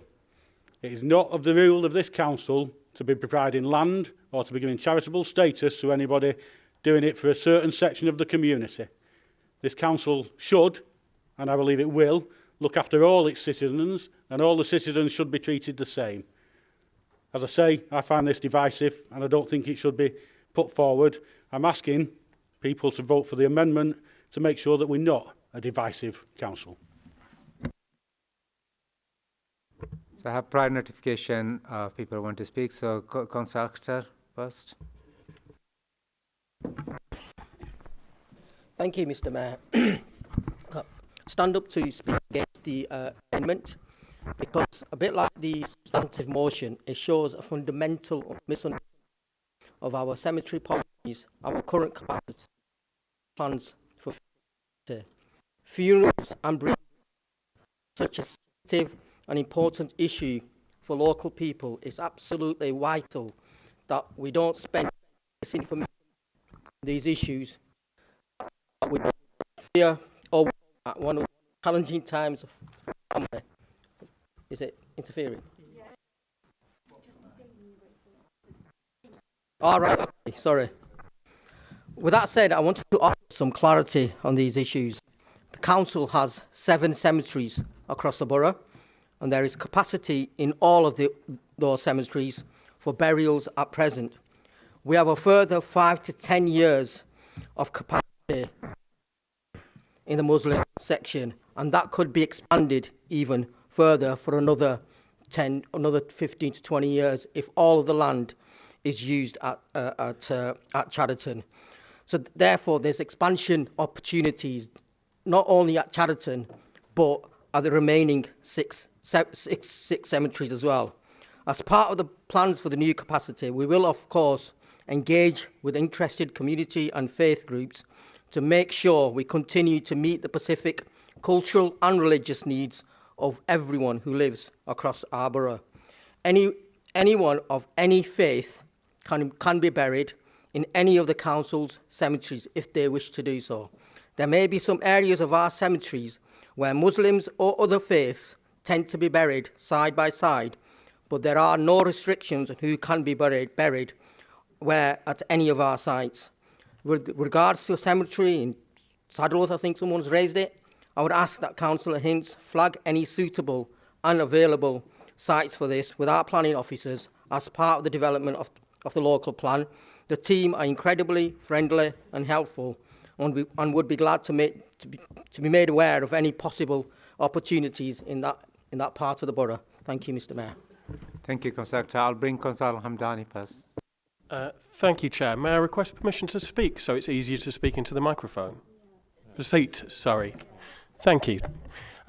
So With regards specifically to the amendment, I'd like to point out that despite the amendments, this remains a motion called Request for Land to Build a Muslim Cemetery. And if you were to pass that amendment, you would be passing a motion saying request for land to build a Muslim cemetery. And I don't understand how that can work as an amendment, because it would say one thing in the motion and another thing in the title. I can't understand how that works. I think that the motion it brings forward really important issues. I do think, as Councillor Gafford said in his speech, that one of those most important issues is making sure that there's the opportunity to bury people according to their faith. But he was talking about things that didn't necessarily necessitate a Muslim cemetery in order to do that. This whole issue becomes really complicated, and I don't think dealing with this motion gives us enough time and enough opportunity to go through the clarity and the detail that is required for something this important. For example, in order to transfer the land, we'd be using the asset transfer policy of the council, which requests that Unity Partnership do it. So I would like, in that case, to move the whole thing to overview and scrutiny. So I'm proposing moving the motion to, and referencing the asset transfer policy to overview and scrutiny, where it can be discussed properly and given the time and detail that is required to do so. Thank you, Qasal Hamdani. I'll second that, Mr. Mayor, and reserve my right to speak. Well, we were very quick. So I think we're running out of time, so I'm going to have a...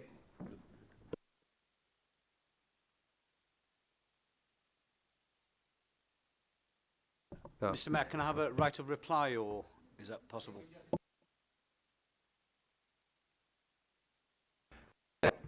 Taking...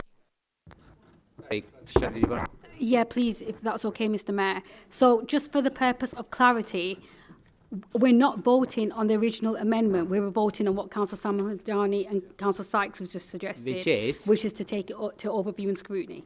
Overview and scrutiny, and sort of like, I suppose the first is to see whether it makes sense.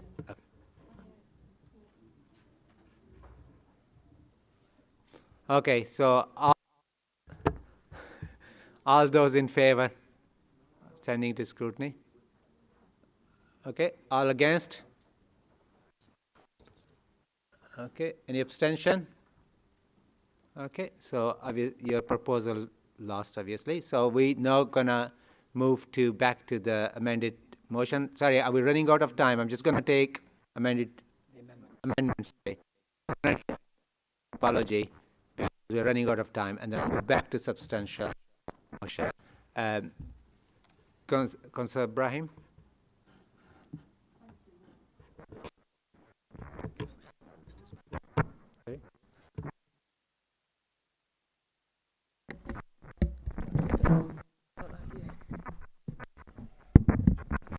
That's better. Thank you, Mr. Mayor. I just want to speak against the amended motion.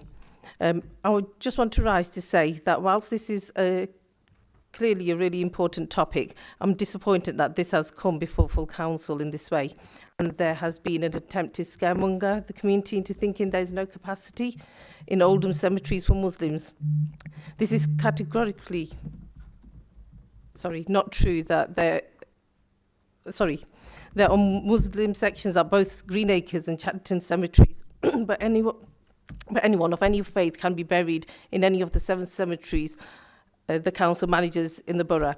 As Councillor Shoab mentioned, I've had residents reach out to me worried that if any of their family members drop dead this week, these are their words, not mine, that they'd have to bury them out of the borough and away from their loved ones. This is just not true, and our residents deserve better than this.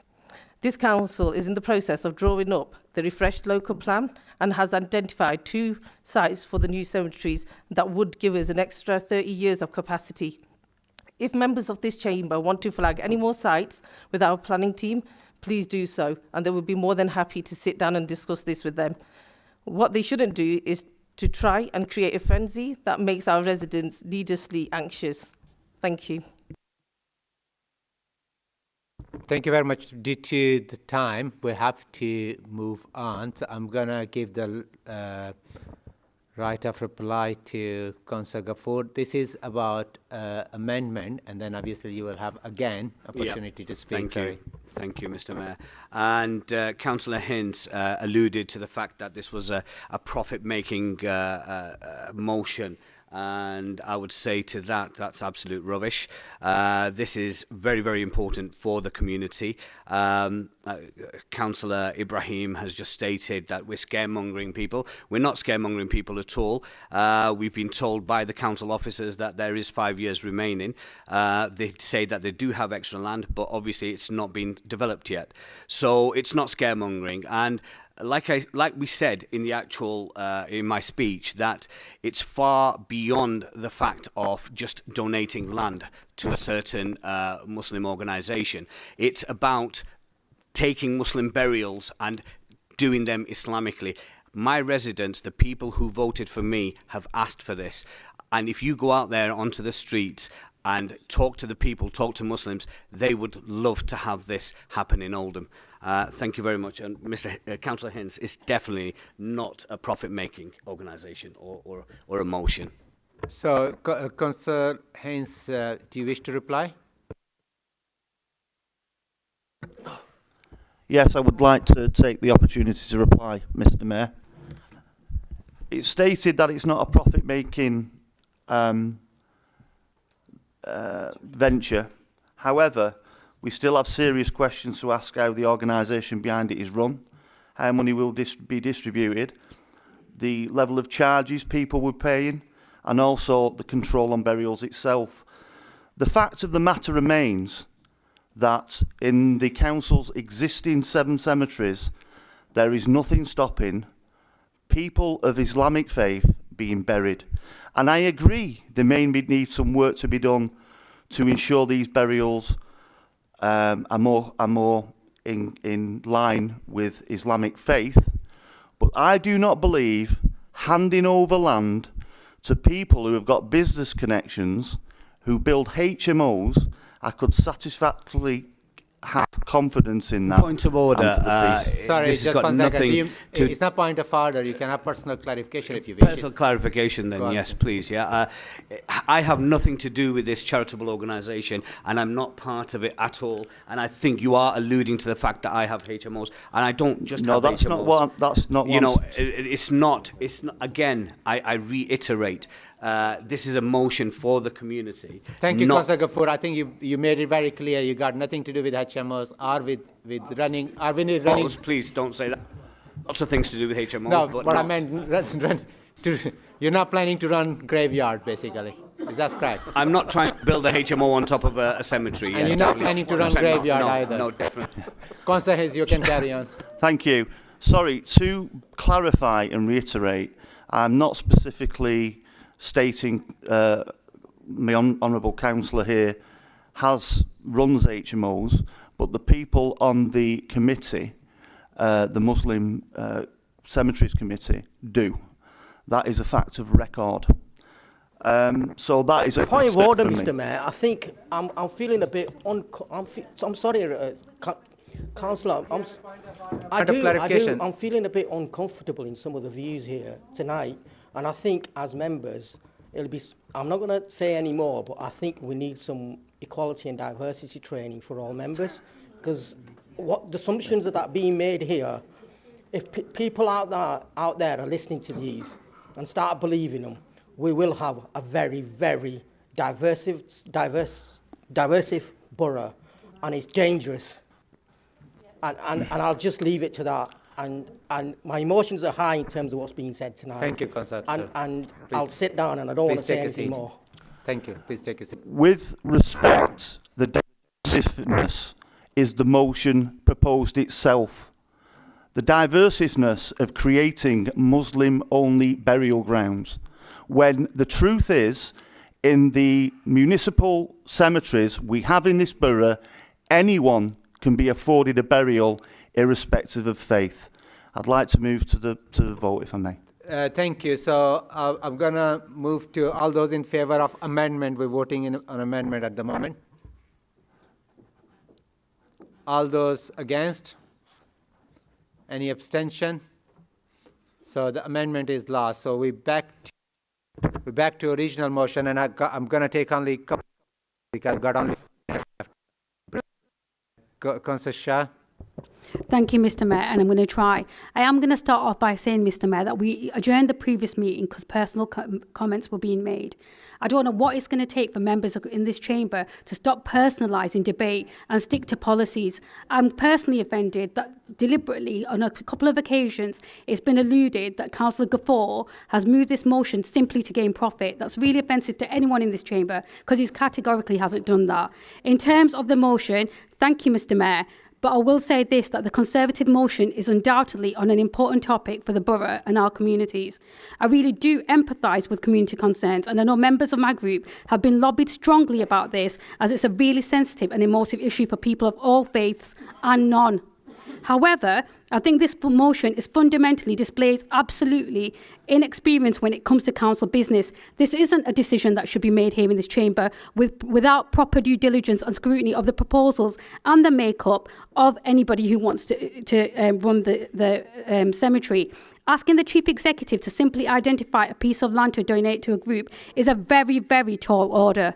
The council isn't in the business of donating land and cannot commit to do so. However, what we can commit to do is working with groups representing all communities and interests in Oldham to create new cemeteries that meet the specific needs of everyone in Oldham. What I will also agree with Councillor Ghaffar is that there are other concerns in terms of access and fees, and we are already in work with, and we have been with Oldham Mosque Council to address those needs because those are genuine and legitimate. It also displays ignorance to the reality of the situation, and I'll forgive Councillor Ghaffar for this due to his inexperience because it is hard as a new councillor, but the council has the capacity for the next 5 to 10 years, at least at our current cemeteries. The motion and the campaign around it has caused considerable tension in the community, with people now worried that there is no burial capacity in the borough. We do have a duty to tell the truth to our residents and not whip up that unnecessary fear. We've already identified 2 new cemeteries as part of the process, which Councillor Ghaffar is well aware of due to a conversation we had with him, that him and I had in the last month, of drawing up the local plan, meaning we'd have the capacity for the next 30 years at least. This is nothing new. Our cemeteries already serve all communities and meet all religious and cultural needs of many, many people. We continue to work with Oldham Council that has spanned over 10 years and in partnership with other community and faith groups, and will continue to engage with all communities. I'll be grateful if all members in this chamber cannot seek to divide our communities and turn them against each other with misinformation. In regards to the Jewish cemetery in Failsworth, this land was purchased by that community in 1919. It wasn't gifted, nor was it donated by the council, as some have suggested. An opportunity to purchase land privately could be done. There is a process, but unfortunately the administration cannot support this motion. Thank you, Mr. Mayor. Due to the time, I'm going to suggest that we move to the reply. Yes, sorry. Yeah, thank give you opportunity to reply. Thank you. And then we'll move to vote. Councillor Sharp, I'm not as inexperienced as you believe me to be. We are doing this at the behest of the community who I represent and far and beyond. And we are not scaremongering. We're not saying that there are no at all. We are saying that we have been told by your officers, and I reiterate, that we only have 5 years left at the Greenacre ceremony in its current state. So we were asking for a separate cemetery due to the reasons what I specified in my speech. Mr. Mayor, I would please ask for a recorded vote on this. Mr. Mayor, a recorded vote on this, please, if you don't mind. You need to second. Yeah, so it need to be requested by 5 people. 5 people. Could we up? Yeah. Many thanks. Thank you, Mr. Mayor. If that's the case, if that's agreed, can you please indicate clearly whether you're for, against, or abstaining? So just for clarification, we're voting on original motion now. Against.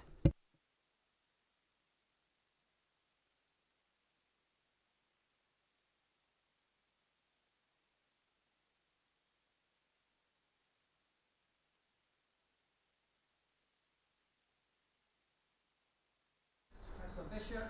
Councillor Brownridge. Councillor Byrne. Councillor Charters. Against. Cosgrove. Against. Councillor Davis. Councillor Dean. Against. Councillor Fryer. Against. Councillor Gaffur. For. Councillor Gloucester Hazel. Councillor Hamlet. Councillor Harrison. Holly. Against. Councillor Harrison Jennifer. Against. Councillor Hinks. Against. Councillor Hindle. Councillor Holbin. Councillor Hurley. Against. Councillor Hussain Akhtar. Councillor Hussain Feeder. Against.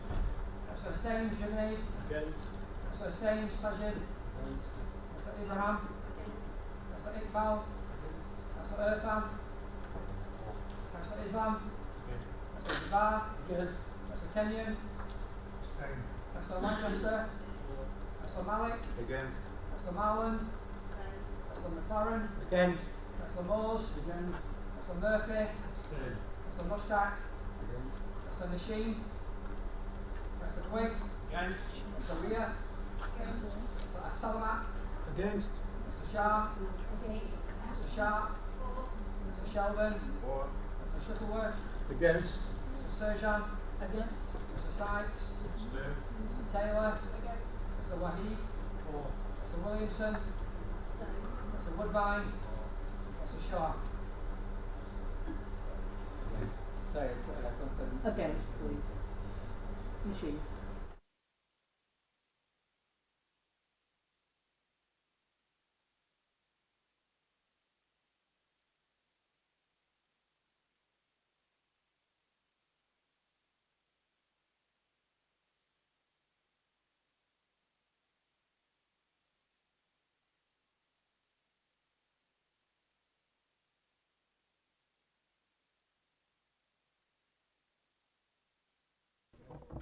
Move, Mr. Mayor. Second, Mr. Mayor.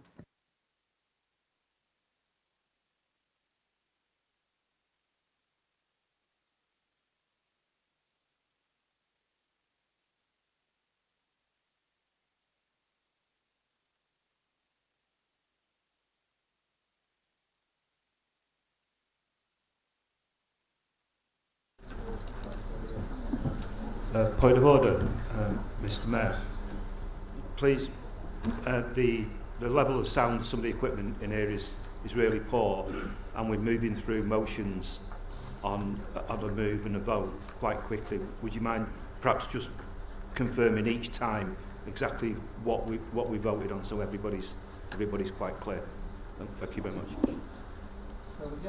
Sorry, we just voted on motion 2. Yeah. Okay. Yeah. No. Of course. Okay. Yeah, so this is a motion number 3. So I call upon Councillor Hobbin to move and Councillor Ria to second the motion.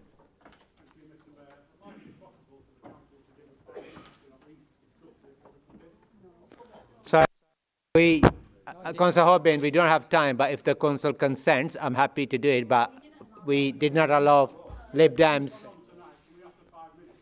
Councillor Hobbin, I've just applied the same principle to Liberal Democrats. I can't just have the different rules for you. Apologies. So you have to just move it. Sorry. Apologies. I have just have the. We spent all afternoon discussing the same topic.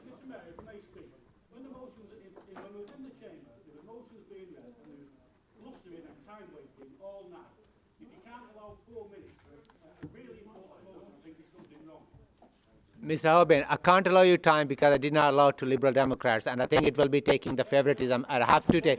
If the Mr. Mayor, I'll move it to a I will be vote. happy to do it. But we can discuss it again I'll and again. second that. Mr. Mayor, I'll move it to a vote. What has been seconded? Moving to vote. If we're moving to a vote, I want a recorded vote to embarrass some of the people that will be against it. So you need to have 5 people for the recorded vote. Sorry. For the Can recorded you raise vote. the hand? Sorry.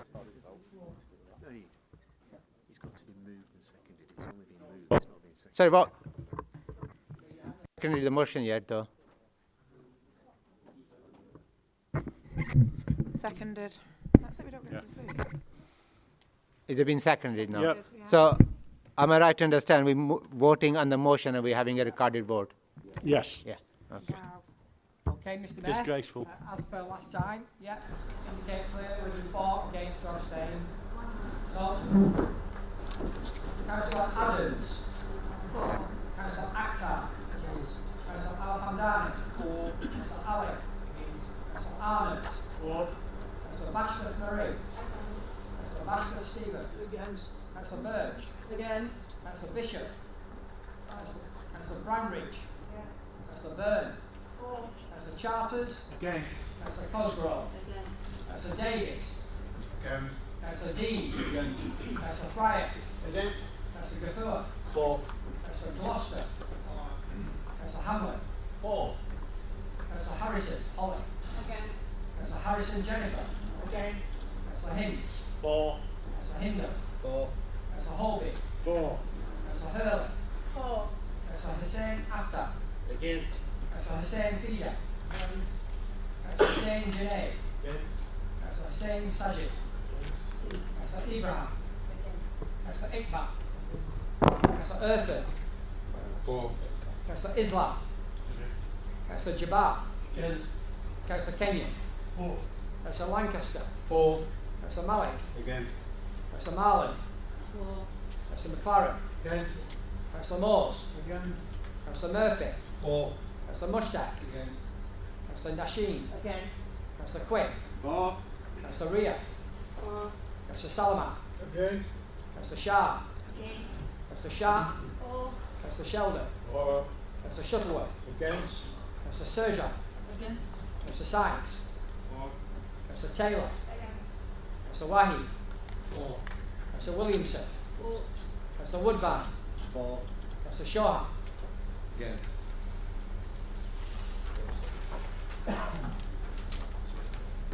The motion is lost. Motion is lost. What's the number? Sorry, the numbers. So numbers, please.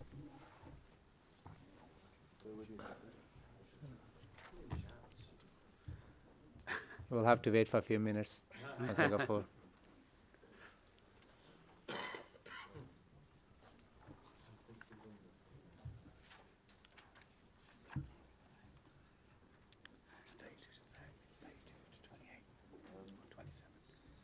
For the numbers for was 24 and those against 33.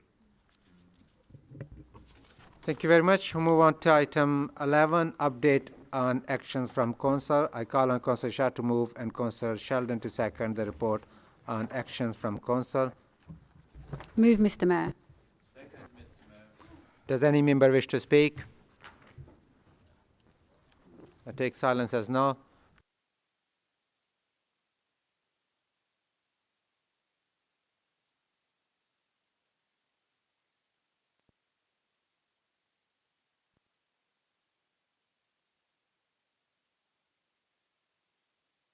I don't know what's going on there right now, so I'm going to turn the volume up because it's just talking gobbledygook nonsense now, I think. So, and the feed's gone, and that's not me. Let me turn that off.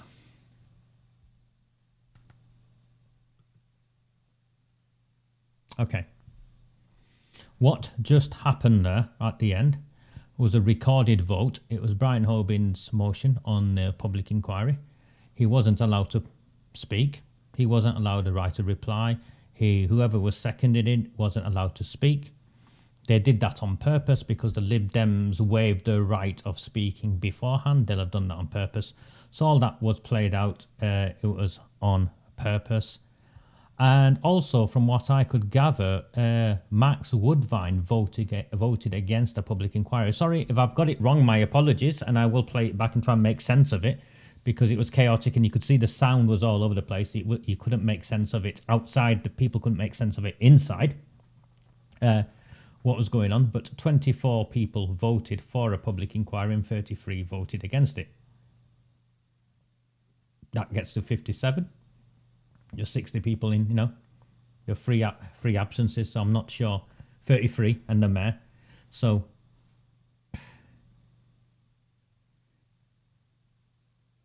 the Labour Party had support from elsewhere as well. against the public inquiry. So I think Afzal would have been one of them. Yeah, it's probably Afzal, wasn't it? And then who else? Did Max Woodvine vote against the public inquiry, whilst all of his Conservative colleagues voted for one? It's because he's safe up in Saddleworth, isn't it? It's because he's safe up in Saddleworth and he can do what he wants. He can go into pubs. You can go behind bars. And if anyone says anything to him, all he says is, "Do you know who I am?"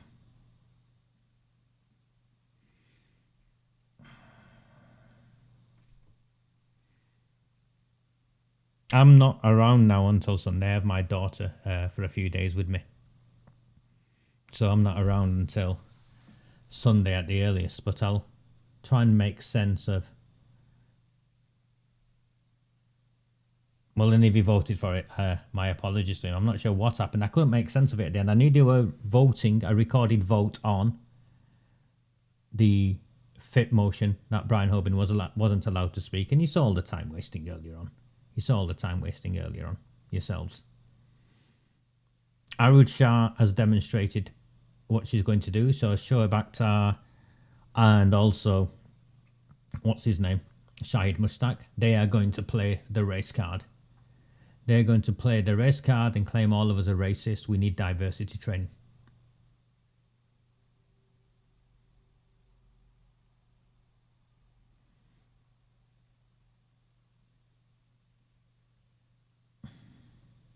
The Muslims in the communities will now know they've also been played for the block vote.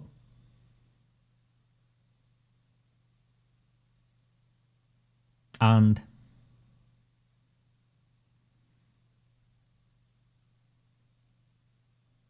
that poor mother, the anguish screams of that poor mother.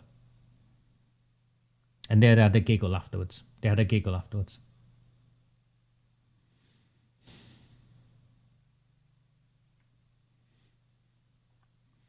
You've seen what goes on in there. I mean, commendable to Mark Ince. First council meeting, straight away went in there and did the business.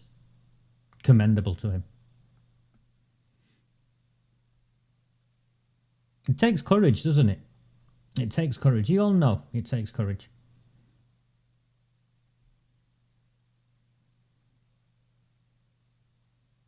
Commendable to Lewis Quigg and to Dave Arnott. Sheldon offers nothing. And you can see Arud Shah defending or trying to defend a Conservative in terms of Cameron Gaffer.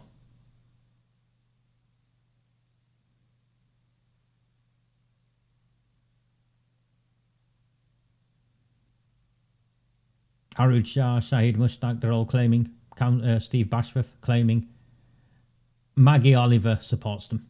And there's no need for a public inquiry. If you're on Twitter, I just seen Yvonne Eric come up.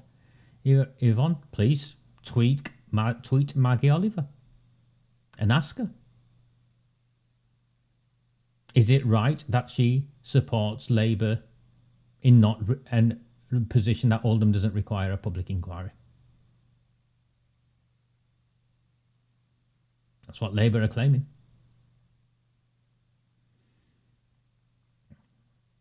There's only one way to win this, and it'll be at the ballot box.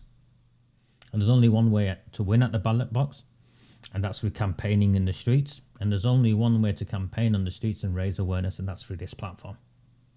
Any illusion it's going to be done anywhere else, and you're mistaken.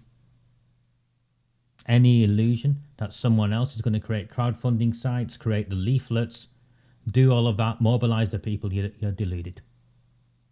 The only way it'll happen is through this platform and through the work I do. Because there are councillors in that council chamber now because of the work I do and the work we've done together.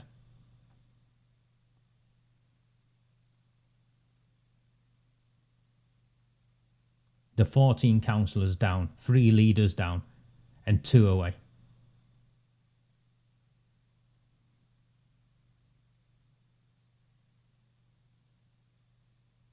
So I'll leave you this evening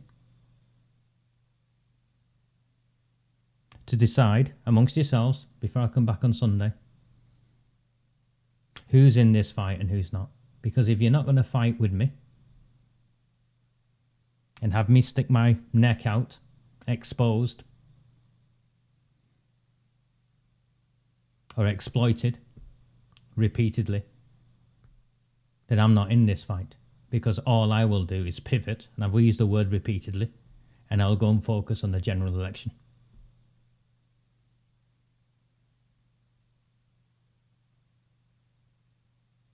So I'll leave that to you guys to decide. I'm distraught at what I've just seen. Do not fear them. Do not fear any of them.